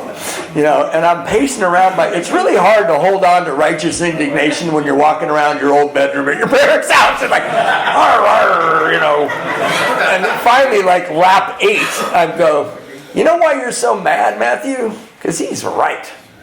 So I called Anna, and I said, Anna, I don't make that much money, right? I said, but I should help you. She goes, oh, that'd be so great. I'm trying to get ready to go to college next year, and this is a lot harder than I thought. And she said, yeah. And I go, well, I don't know how much. And she goes, no. We'll do a percentage of your paycheck. I got to tell you, right girl to get pregnant. Great mom, but also wicked smart. And I go, percentage? And she goes, yeah. And she names this very fair percentage, which was like, she could have said, I want 90% of your paycheck, and my lifestyle wouldn't have changed a bit. I lived at my parents' house. I could barely put gas in my car, or my dad's car. And so I start paying her every 2 weeks. I'm paying her every 2 weeks, right? I'm paying her every 2 weeks. And after a while, I'm walking in there with my head up. I see her parents who are always loving and kind to me. I'm not Catholic anymore, but these were 2 good Catholic people. They never said an unkind word to me. And I talked to them for years about how much they gave to me by treating me with respect. Every 2 weeks, and Phoebe loved me, my little goddaughter. She's standing, she had this great big head, and she'd like bang her head on me, and we'd be laughing. And about a year in, or just about to go to college, I go, darling Phoebe, I'm going to take you to your first day of kindergarten. I'm your dad. I'm going to take you to your first day of first grade. When you're 16, I'm going to buy you a car. And I didn't have a car myself at the time, but I thought I got 16 years to figure this out. And I go, baby, I'm your dad forever. I love you. I was so happy to be her dad. And I was driving home and thought, wow, a year ago, my solution to meeting her was, I'm going to go eat that gun. And I realized, I said a prayer, God make it so those 2 women never meet that man again. And God made it so those 2 women never met that man again. Because of you guys. Because you guys said, we don't care what you think. We care what you do. Stop telling us. I'm a big thinker. I want to tell you my new discoveries. Page 87, I figured it out. Like, shut up. Shake hands. Wash the coffee cups. And I got this gift. And I did. I took her to her first day of kindergarten. I cried like a baby. Took her to her first day of first grade. I cried like a baby. In 3rd grade, she's like, Dad, can you wait in the car? She did. And I go, no, of course not. I want to meet your teacher. And she goes, Dad, you're hard to explain. That's what a 3rd grader. But Phoebe has a genius IQ. I think if you take 2 knuckleheads, and mush them together, Anna and I, you get a genius. That separately, we can barely, plug some in the wall. But she's brilliant, right? I bought her a car when she was 16. She wrecked it. No more cars for Phoebe. But so I get this job, and he tells me this money, and now I can, I'm so excited, and I go over to my brother, and I go, hey, Neil, I got that job. I got that job. And he goes, really? When do you start? And I go, Monday at 6 p.m. He goes, what? I said, Monday at 6 p.m. And he goes, 6 p.m.? And I go, yeah, it's I'm a swing shift warehouse manager. It's 6 till 2 in the morning. And he goes, but you go to the Monday night men's stag. That's your home group. I go, yeah, whatever. And he goes, and then you go to Tuesday night surf and sand step study, Wednesday night book study, Thursday night meditation night. And I'm like, yeah, those are my meetings. And he said, Matthew, those are your foundation of recovery. You have like 7 months sober. And I go, Neil, I can just go to the day meetings. He goes, the day meetings are for places where people who don't have jobs. And he goes, you don't go to those meetings. They're not going to keep you sober. You can't take that job. And I remember once again, like, these AA people, man. This is God's will. Doesn't he see that? And I drive home to my parents' house. I tell them I got the job. I take a shot. I can't wait to get down there. I see my sponsor at the meeting. I go, hey, got that job. He goes, great, you can pay more child support. I mean, yeah, that's what I was thinking. But I did. Every time I got a raise, they got a raise. I never went to court. I never didn't show up for that kid. We're very, very, very close. And so he goes, when do you start? And I said, 6 o'clock next Monday. He goes, 6 in the morning? I go, no, 6 o'clock at night. And he goes, you can't take that job. And I didn't. And that's step 3. I had looked through my kaleidoscope of muck so much in my first few months of sobriety and been wrong about reality. When 2 men that only loved me, had no agenda, said, that's bad. When they validated each other, I didn't take that job. And it was hard to walk back to that loading dock at the Daily Breeze newspaper.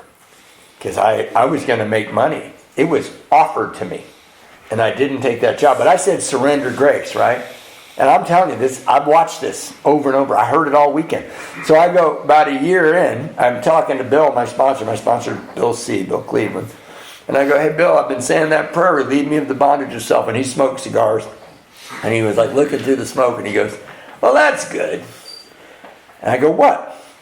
And he goes, well, why don't you help God out? And I go, what do you mean? How do I relieve myself of the bondage of self? And he said, why don't you do something good and don't tell anybody? And I really thought, what's in that for me? Why would I do that? And I really did, but I didn't say it because I learned you don't say stuff like that to Bill. And he goes, just try it out. And I go, okay. And then my home group, you got to get your seat like an hour before. And I had my seat. And we asked are there any people from out of town. So I'm sitting in my seat. This guy walks in a suit. And we don't wear suits. We're beach meeting in Hermosa Beach at night. But the guy walks in and he's from Australia. He raised his hand because I'm visiting. I'm going to be here once a month. He has this great Australian accent. Very kind of dashing looking guy, gray-haired guy in a suit. And he said, I'm going to visit once a month and I'm looking for a meeting. So he got the great greeting that we give people. And a month later, I'm sitting on my seat and I look up and Kevin walks in. And I ran over there and I go, hey, your name's Kevin. Welcome back to the greatest meeting of Alcoholics Anonymous in the world. And he goes, wow, you remembered my name. And I said, yeah, it must be hard, traveling. I go, you like hit the pay dirt. This is the epicenter of sobriety of the whole United States. Right here, right? And if you don't feel that way about your home group, get another home group, right? And he goes, no, you remembered my name. He goes, what do you do for a living? I go, I'm in a loading dock. He goes, what? I go, that newspaper's on a loading dock. I was so embarrassed, And he goes, I don't understand you. Can you come outside with me? And he gave me his card. And he said, I'm vice president of this airline. Can you come to my office and bring a DMV readout and wear a suit and come to me? I think I got some work for you. Surrender grace. I did this little tiny thing for this guy. And you know how important that is? And I've watched you guys. You guys do this. You guys talk to the guy in the corner. But I remember when I was 90 days sober, I was in the Hollywood Riviera, Redondo Beach, and I didn't know what to do with myself. There wasn't a meeting. I didn't have a job to go to at the time. And my mom and dad, I didn't want to be at my mom's and dad's house, and there was a Starbucks. And I have no business going into Starbucks. I don't have $5 for a cup of coffee. But that's what normal people did, so I thought I'd go do that, And I went in there and I ordered coffee, and I said, my name's Matthew. And they go, okay. And I went and I was looking out the window because I didn't want to look into Normie's eyes, and I thought I might burst into flames or something because I was so self-conscious, I was so afraid all the time. And I'm looking out the window and just hoping time would go by. And they go, Matthew, your order's up. And I turn around, and on my cup it says, your name's Matthew, and you have 90 days today. On my coffee cup. Oh, wow. And I look over at the barista guy, and he's in my home group. I don't know his name, and I didn't really even know it was my home group. I was pretty new. And he winked at me. And I didn't feel weird for like 4 hours. And that's all I tried to do for Kevin. I got to tell you, I don't normally tell you this, but I got to tell this part of the story. He goes, wear a suit. And I come down, and I'm Irish. We have weddings and wakes suit. We have a black suit, black tie, white shirt. My mom said, always have a suit for weddings and wakes. But I got no shoes. I got brown hush puppy shoes, and if you lived in the 70s, they're like bricks of leather, right? They're not fashionable, but the Beach Boys wore them, so I wanted a pair of them. And I got these brown hush puppy shoes, and I got this black suit. And they look wrong, but my thought is, no one will look at my shoes, right? Because I'm new. I can't afford shoes. So I go to knock on this Century Boulevard. He opens the door, he looks at my shoes, and bursts out laughing. So now they're a little bigger. They've grown slightly. And I'm a little embarrassed. But my mom ironed my shirt, so I thought I looked pretty good. My mom ironed my shirt, So I walk in, and Kevin goes, I want you to meet Sandy. She's the head of human resources. And this Japanese goddess floats across the room. And now my shoes are huge red clown shoes, And she looks down, and I don't know if you've ever been around Japanese women. When they're unhappy, they smile real tight. And she's coming towards me. She looked down to me. I'm like, I got to get out of here, man. I don't belong in this place. And I go in her office, and he goes in his office right behind her. And I'm sitting there, and she's looking at my DMV. I got arrested 3 times for 1 DUI, which is really hard to explain. I'm very, very talented. And she's just looking at this shit show, and she's looking at my resume, and she's looking at my shoes, and they're just getting bigger and bigger. And I feel like I want to run out of here. And she goes, hold on just a second. She hadn't asked me a single question. And I go, okay. And she goes in the other room, and I hear through the wall, I hear him yell, he's not going to fly the goddamn planes. He's going to put people on them. And I'm like, I think I got this job. And she comes in like shaking. And she goes, we're going to hire you. And I'm like, come to Papa. You know, I'm like, hell yeah, you are. And we open that door. And so I get the job. I couldn't believe it. I couldn't believe I got the job. Nobody could believe it. She couldn't believe it. So I go to work, and I'm going to work, and I'm paying the money back little bits at a time. And I did a 4th and 5th step, and I want to pause and talk to you about that for a second. I thought it was brilliantly gone over today, this weekend, a couple times. But I can tell you what happened to me in my first 4th and 5th step. When I did all that, I wrote this stuff, and my sponsor told me how to do it, and I would go home, and I couldn't write a name. And I had him in my head, and he finally just goes, just write one name. So I'd write one name, I'd go to bed. I'd wake up in the morning, I'd maybe write another name, but it took a long time. And then I did my 5th step, and I said all this stuff out loud. And what happened to me, and I know this, again, in retrospect, but I felt it, is I had for so long been holding up this billboard that it's called Matthew. And I taped it together, and I put blue tack in it and wire. And I wanted you to think smart, talented, sexy, funny, intelligent. You know, it's such an exhausting thing to hold this thing up. And that's who I wanted you to think I was. And back here, right behind my left ear, was who I really thought I was. You're a pervert and a loser. You're a joke. You're a phony. You can't play guitar. Who wrote that shitty song? It was just always in my ear. I had these two, what I wanted you to believe I was and what I thought I was, and I didn't know they were both wrong. And when I did a 5th step, and my sponsor said, I did that, or, when the reason he did that, and he started pointing out my character defects, one of the things he said I'll never forget, he goes, do you see how you lie to women so they'll sleep with you, and then you don't respect them because they slept with somebody that doesn't exist? I'm like, dude, am I never going to get laid again? Like, do I have to give up all of this stuff? But he was right. I just read him the facts, and he goes, you see? And all of a sudden, I was just a human. I was just a guy like you. And what a relief that was. You know, we talked about shame this weekend. One of the things that AA has done for me that I don't know if I can ever pay back, I came here with shame. Shame is, I'm a bad person. Right? And I had, I don't blame the nuns. I heard them the way I heard them. Other people got a lot out of that, right? But I felt ashamed. And by the time I got here, I had earned my shame. I'm a bad person. Then I did 4 and 5 and 6 and 7. Oh, hold on a second. 6 and 7, I'm reading that. No. I graduated to guilt, which is really I'm a guy who did bad things. And then I worked 6 and 7 with a bunch of guys and really read the literature. I'm not a person who is bad. I'm not even a person who did bad things. I'm a person who formed a modus operandi based on false information. That's what those steps taught me.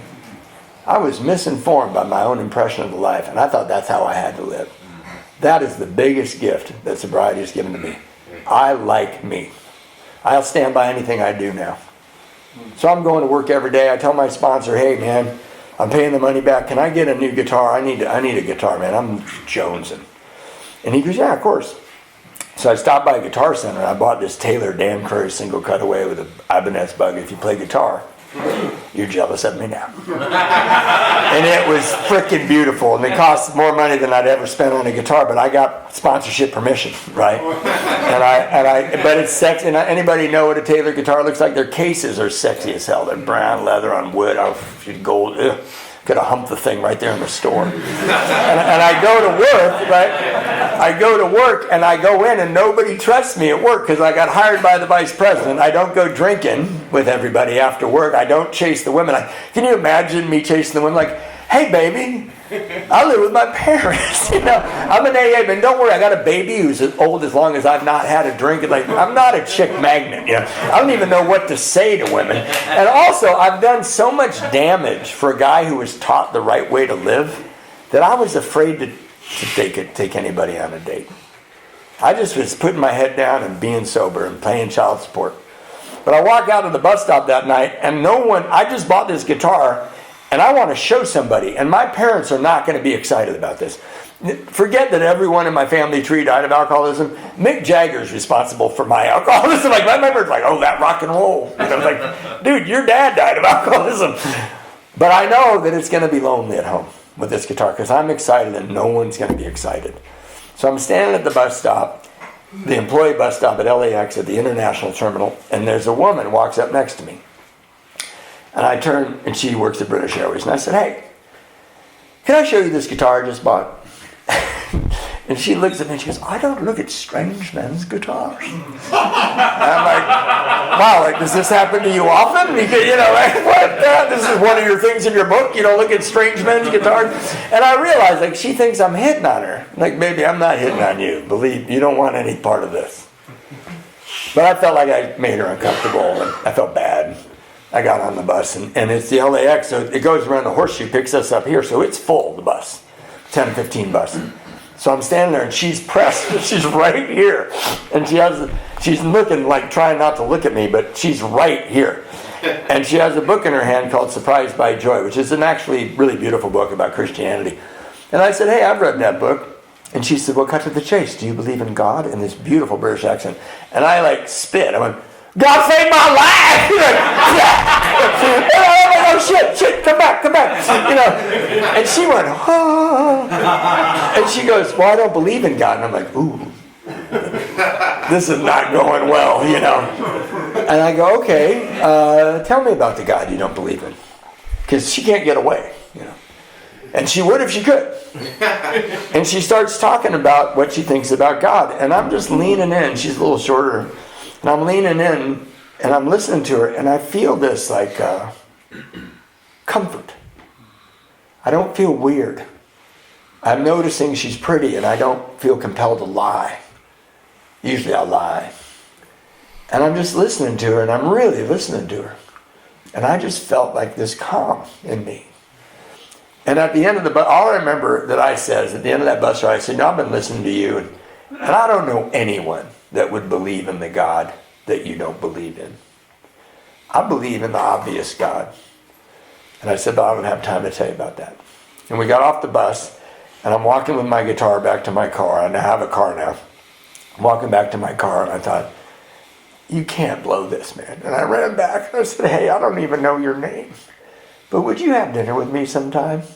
And boy, was that not going to happen. She leaned back and goes, oh, right. Look at my guitar. I've read that book. I knew you were going to have it.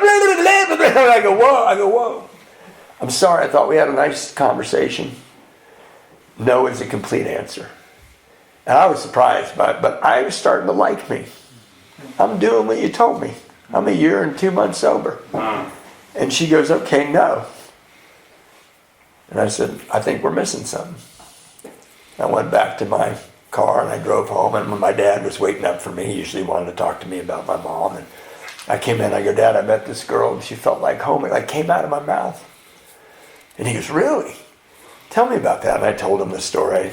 And we're walking down the hall, and my room's at the end, and Mom's and Dad's room is right past this bathroom, and he put his hands between my shoulder blades and he said, son, that story's not over.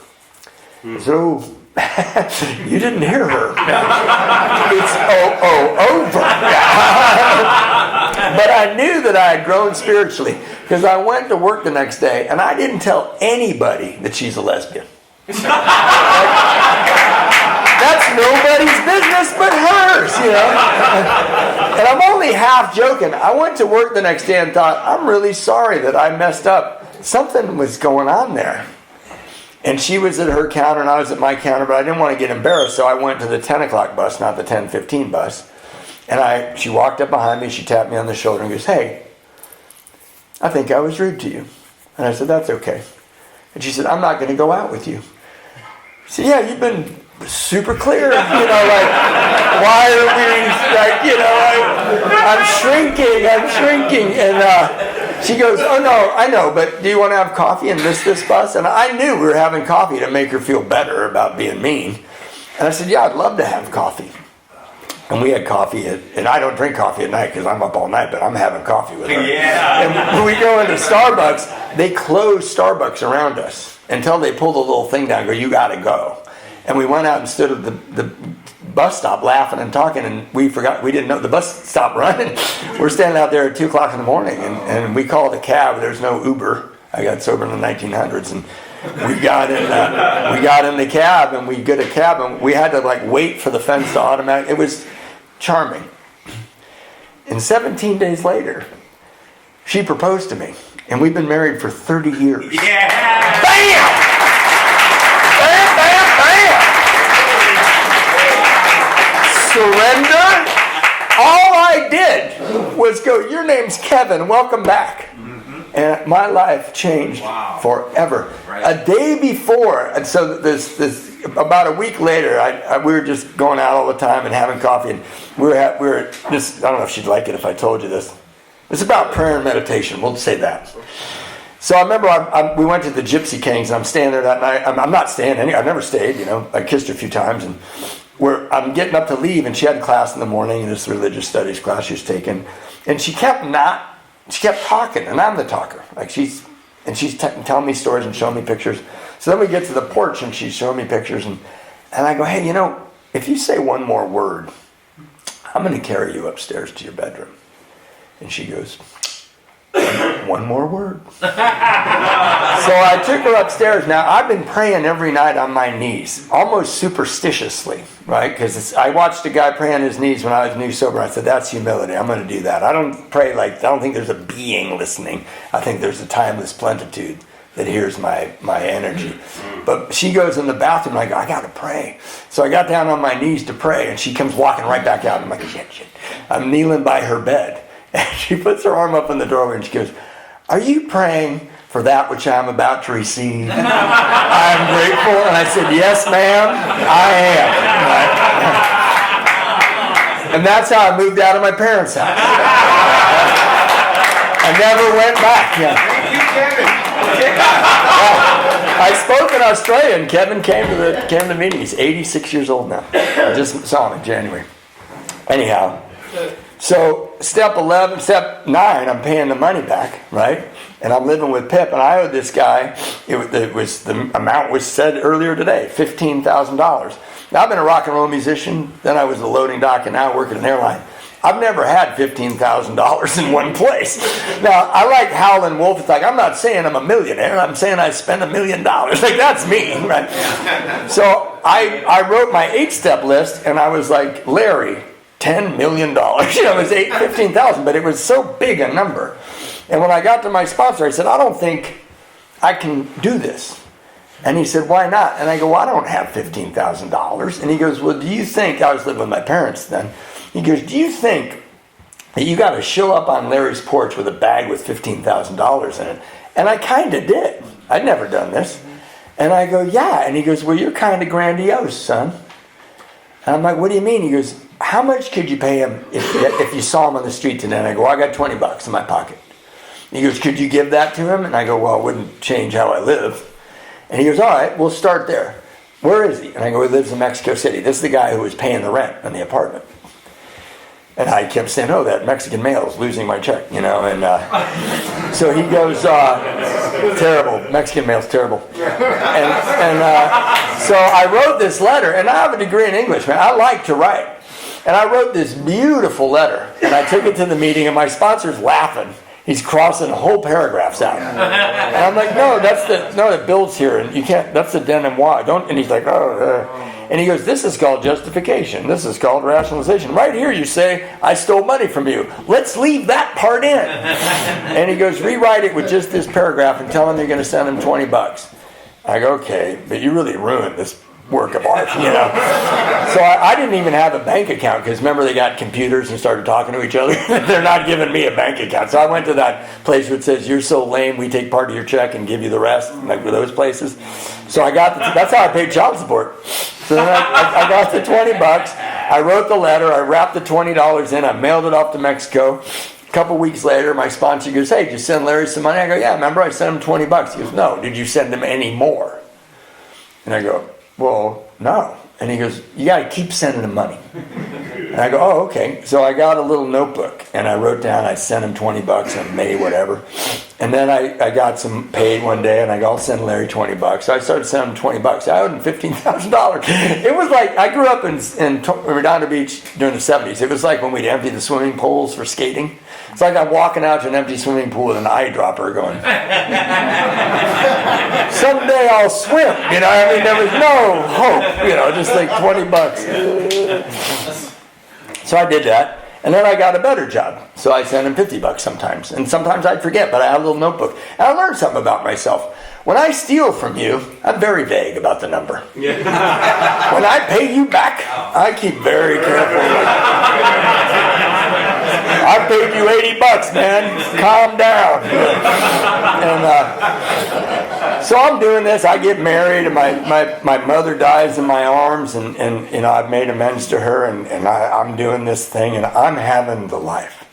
My wife's the most beautiful woman who ever took her clothes off in front of me, and I played in a rock and roll band. She's awesome. She's intelligent. She's funny. We have 2 little kids, and when we go to the hospital, the people waiting for us at the hospital were Anna and Phoebe, my daughter and her mom. Because I always pay child support. I showed up on time. I learned how to be. Phoebe and I learned how to be together. You know, whenever anybody says to me, "I'm not ready to have children," I go, "If you wait till you're ready, you'll be dead." You just jump. And so I had 3 kids, you know, and at the time I think I only had 2. And Larry calls. And he called the guy I'm paying this money back to.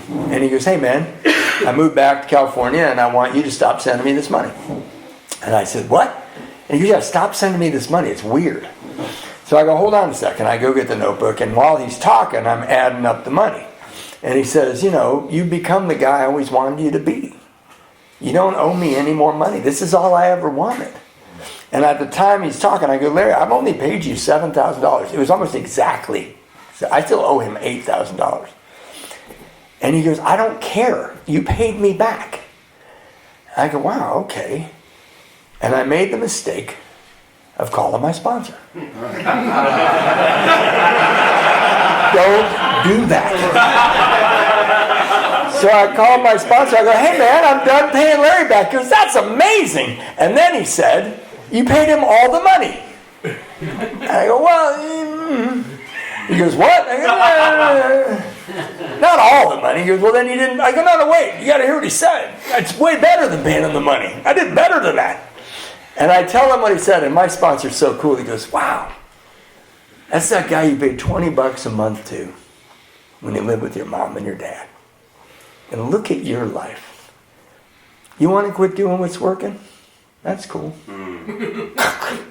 But that was an $8,000 phone call. That was the most expensive phone call of my life up until then. So I called Larry back, and I go, "I got to send." He goes, "I don't." And I go, "Don't worry about it. Don't worry." And I go, "You just get a check next month." And I went and I was hanging out with my dad, and my dad was very, very sick, and he actually died a few days later. But the day he said, "Hey, I don't want you to pay a bunch of money. All the kids, I'm going to give you $10,000 so you don't pay inheritance tax. I'm going to gift it to you."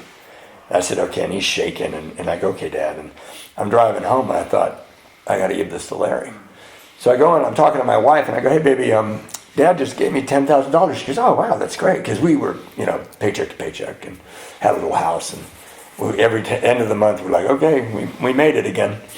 And I go, "But I'm going to send $8,000 to Larry." And she doesn't know about any of this. And she goes, "Okay." And I go, "No, I don't know if you heard me.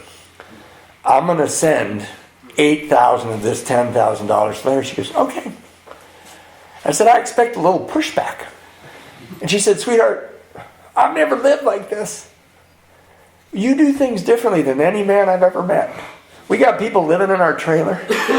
We got stuff happening I've never seen. She goes, it's so beautiful. I trust you. If you need to send him $8,000, you need to send him $8,000. We have no idea how people are seeing and hearing how we work this program. She was coming to believe because of my example. And I was just trying not to drink again. So I sent Larry $8,000. I sent it FedEx because you can't trust that mail. And he gets this check, and he calls me. He goes, man, you're not going to believe it. I go, what? He goes, I just got your check. I go, good. I think that's everything. And he goes, no, you don't get it. And I said, what? And he goes, I found out last night that Wendy's pregnant. That's his wife. I was in his wedding. And he goes, she's pregnant. And we're in a house we're renting. And I called the guy and said, how much would you want for me to buy this house? And I've been up all night trying to figure out how to put a down payment on it. And he goes, we were $8,000 short. Bam! Grace. Grace. Surrender grace. Now the liar, the thief, the criminal gets to help the guy with perfect credit buy his own house with his own money. It turns out, it was his money, My sponsor says, you have to say with his own money. And I'm like, yeah, but then I'm not Jimmy Stewart anymore. But I can tell you this, and what was touched on this weekend, I've been very successful. I've traveled all over the world for a Fortune 500 company. I've groomed managers and leaders for big businesses. I've led teams in a big biotech company. I've never wanted. I live in a beautiful house. And I know that's because I paid all that money back. I know I don't live in scarcity. I know that that's true. So step 11, you guys can hang in there for a couple more steps? Yeah. Oh, yeah. I want to talk about step 11 because it's a little mysterious when you're new, particularly for the new guys. So prayer and meditation. When my wife and I were married for 7 years, I came home and I found her on the floor. And she was having a massive stroke. Somebody had used a massager on my wife's neck from sharper image, and it tore the interior wall of her carotid artery. She was 38 years old. We had a 1-year-old and a 4-year-old, and Phoebe was 7 or 8. And I just got this new job in biotech, and I had never done it before, and she's not going to ever be the same. And we went to the hospital, and then they airlifted her to UC Irvine. And I called my sponsor, and I called her mother. And I waited up. They were going to do this fancy operation and save her. And I'm watching through the window, and they didn't. They got up to where, they go through your leg, and they got up to where her neck, they were going to drip something on it, but they thought it was a clot. And they got here, and they saw on the camera, and they said, did anybody use a massager on your neck today? She said, yeah, I didn't know that. And they said, we can't help you. We're going to watch you now. And she was in the ICU. I walked outside. It was 3 o'clock in the morning. I called my sponsor.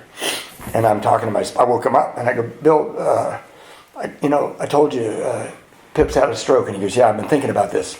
You need to call Jay. And that's his sponsor. I'm like, I don't want to call Jay. I didn't know Jay very well back then. I do now. And he goes, trust me. And I go, Bill, it's 3 o'clock in the morning. He goes, please, call Jay. And I go, okay. So I called Jay and wake him up. And he goes, you need to talk to my wife. And I'm like, Jesus Christ, I didn't even want to call you. I didn't even really know you, right? And then his wife gets on the phone. She goes, darling, I've had 4 strokes. Let me tell you what your wife's going through. We get experience here. They're both sober a long time. And she describes the alienation my wife is feeling in her own brain and her own body. And then Jay gets on the phone and he says, you've always wanted to be the world's greatest lover. Here's your opportunity. And I knew what to do. I just had to go back in there and love her. So she was in the hospital, and I was supposed to start training in Chicago at the end of 10 days. So on the 7th day, I go to Bill's house and I go, hey, I can't really go to Chicago. And he goes, why not? I said, well, Pip's in ICU. And he said, no, I know that. Are you a doctor? And I said, why are you being so mean, man? And he goes, well, look, son, your wife just lost her income. And she was a union employee at British Airways. She made a lot of money. And he goes, you just got a new job. do you want to be the new guy with problems? Or do you just want to show up and kick ass? And I go, dude, my wife's in ICU and she might die. He said, right. And you're the husband and the father and the breadwinner. You go to Chicago. We'll visit your wife. And again, I'm like, these AA people.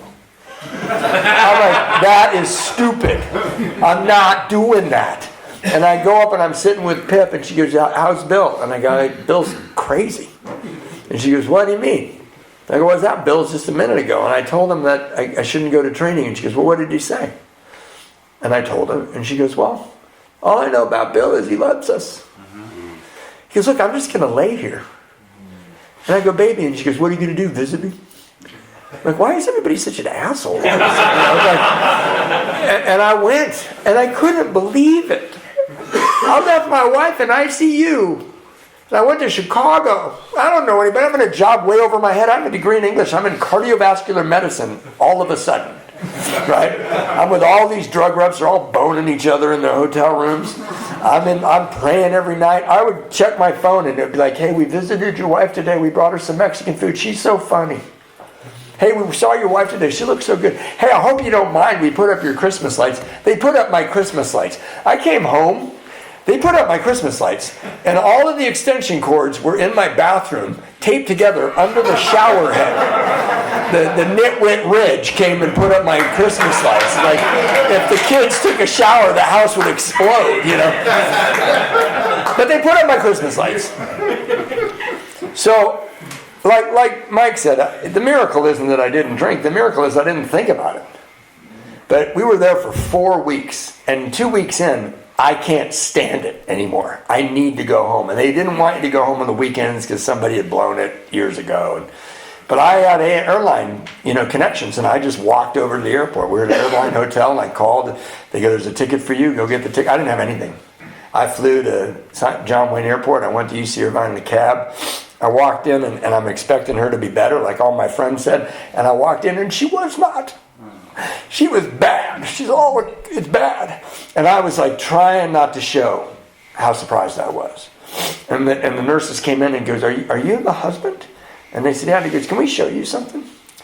78 men from my men's group. Not 7 men 10 times. 78 men had visited my wife around the clock. She was never alone. I'm there late at night, and she goes, all these guys came. Is she a famous madam? They actually asked me that. And I said, she's my wife. Shut up. And I go in there, and she's just so happy to see me, but she's not good. And I go, baby, you okay? And she goes, I'm not okay. What are we going to do? We have a 1-year-old, a 4-year-old, and an 8-year-old. And I don't know. We're going to be fine, I'm lying again. And she falls asleep. I love hospitals. Hospitals are so stupid. I worked in them for years. And she falls asleep, and I'm standing there terrified.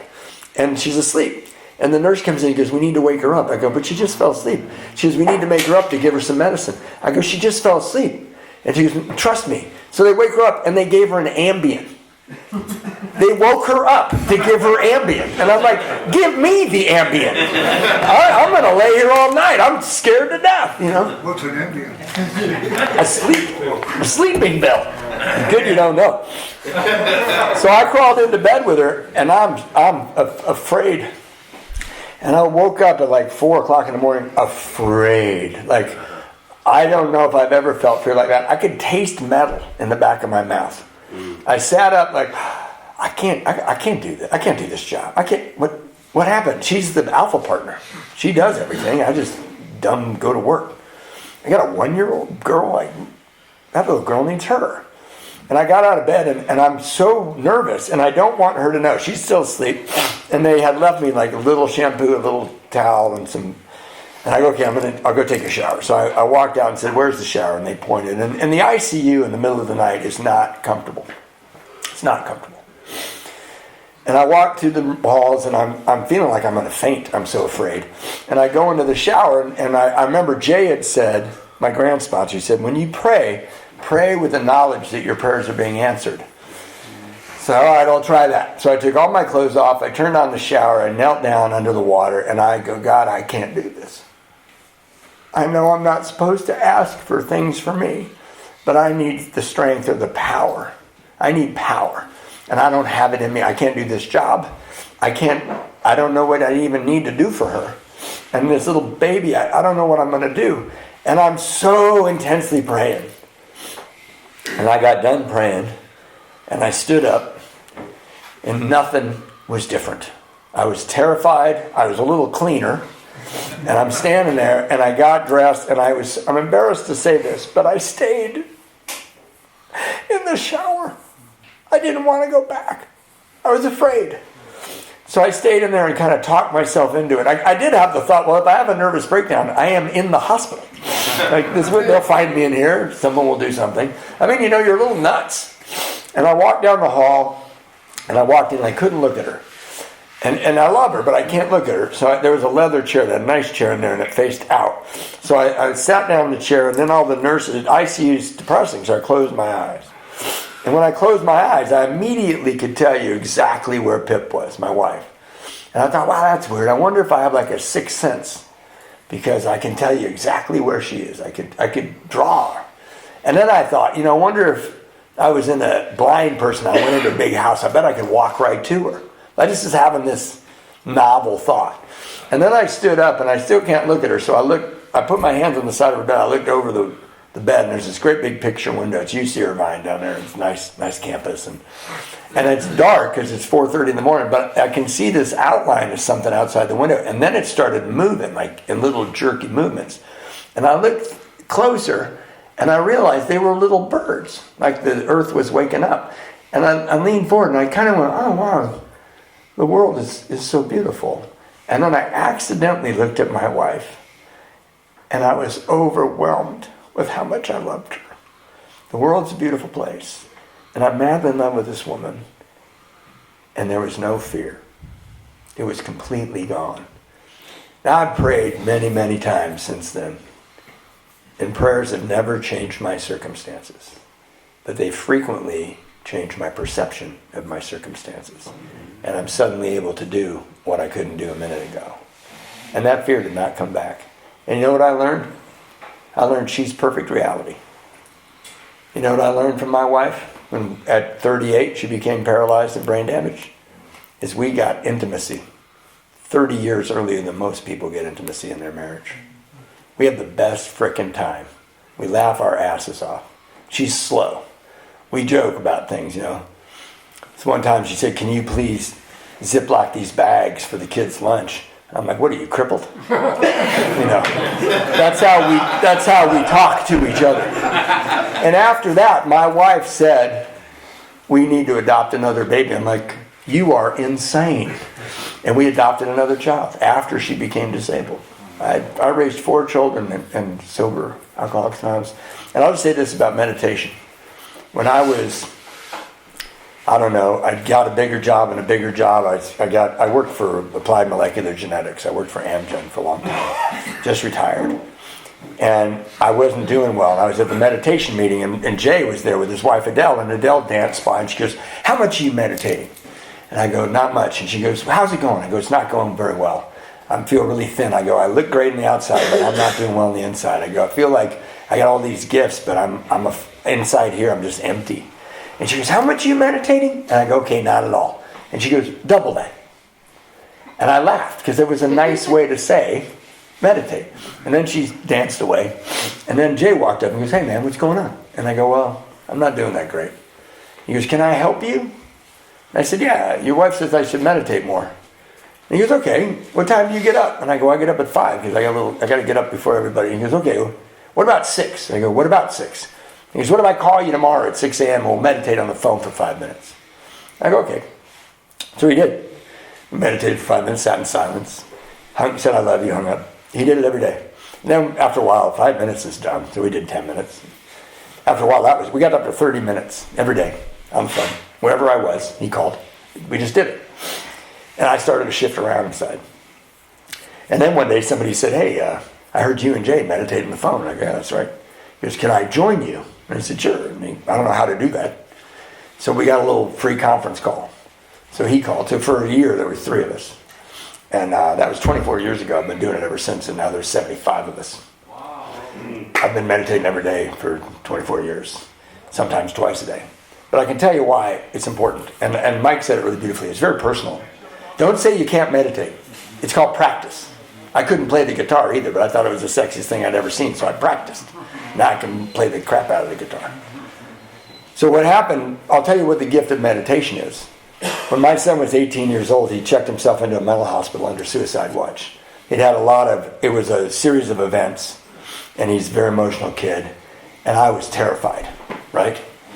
But I've been practicing meditation, and one of the mistakes people think about meditation is when you sit perfectly still and perfectly quiet, right? That's not meditation. Meditation is the practice of being distracted from your meditative process, whether it's in a mantra or a candle or your breath, noticing that and coming back. It's the practice of cultivating stillness and silence. And if you do that for 20 years, you find there's a space in you that's universally in all of us. And it's safe, and it's perfectly available all the time. So my son's in this hospital. It's a 2-hour drive. They took him in an ambulance 2 hours away from our house in Washington. We're about to move back. He's not moving with us. And I'm a Catholic kid. I get in the car and my brain wants to go, you're a bad father. You should have coached more baseball. You shouldn't have gone on all those AA trips. You shouldn't have said that thing to him when he was in 7th. I mean, that's where I go. Ego trip of self-flagellation. But I've been meditating for years at this point. And I notice my brain do that. And I come back to the stillness, and I'm driving for 2 hours, and I'm going, what does that boy need? And then I go into all the advice I'm going to give him. But I got intuition now, and I'm like, he doesn't need intuition. He needs my presence. He doesn't need my advice. I don't even know what I'm going to see when I get in there. And I walk in there, my son shaved his head. He looks weird. He's 6'2". He looks scared. And I just sat down with him, and he made me sit in front of him. And we sat knee to knee, and they let me visit for an hour. And we didn't say a word, because that's what he wanted. And I got up and I drove 2 hours back. And I didn't beat myself all the way back. I said, you saw him. You gave me your presence. The next day I drove 2 hours up there, did the same thing. Practiced coming back to the stillness. Walked in there. He had me sit next to him. And he leaned against me. Day 3, he's crying in my arms. Day 4, he's talking to me. Day 5, he says, Dad, I got to get out of here. And I said, leave it to me. I taught my son to meditate. He's doing great. That was 12 years ago. He's doing 10 years ago. He's doing great. Right? That's why you meditate. God shows up disguised as your everyday life. That's where God. I've been watching it all weekend. If you're not meditating, you're living your life up here. You can't see God showing up. That's my experience. So I'll finish with the 12-step. I can tell you a million stories about the 12-step, but I'm not going to. I do jails and institutions work because I moved a few times, and it's the best way to quickly get involved with AA wherever you live. And I've been to many prisons, and I've been to many county jails. And if you go to a prison and you have somebody read how it works, you see somebody else mouthing how it works. They all want to show they've been to AA. So I started doing this thing. I said, hey man, how many of you guys been in AA? 100% of the time, 100% of the inmates. How many of you guys got a sponsor? Boop. Maybe 20%. How many of you guys stuck with that sponsor and worked the steps? Maybe 4%. How many of you guys have ever taken somebody through the steps? 100% of the time, 0. If you want what we have, my sponsor says, you don't have to give it away to keep it. You have to give it away to get it. You know, I hope that you got something out of my talk. I can tell you a long time ago I was in a meeting and a guy said the most beautiful thing. He said, you know what AA has taught me is if you think about it, life sucks. But if you live it, it's the most beautiful experience you're ever going to have. Thanks for letting me share.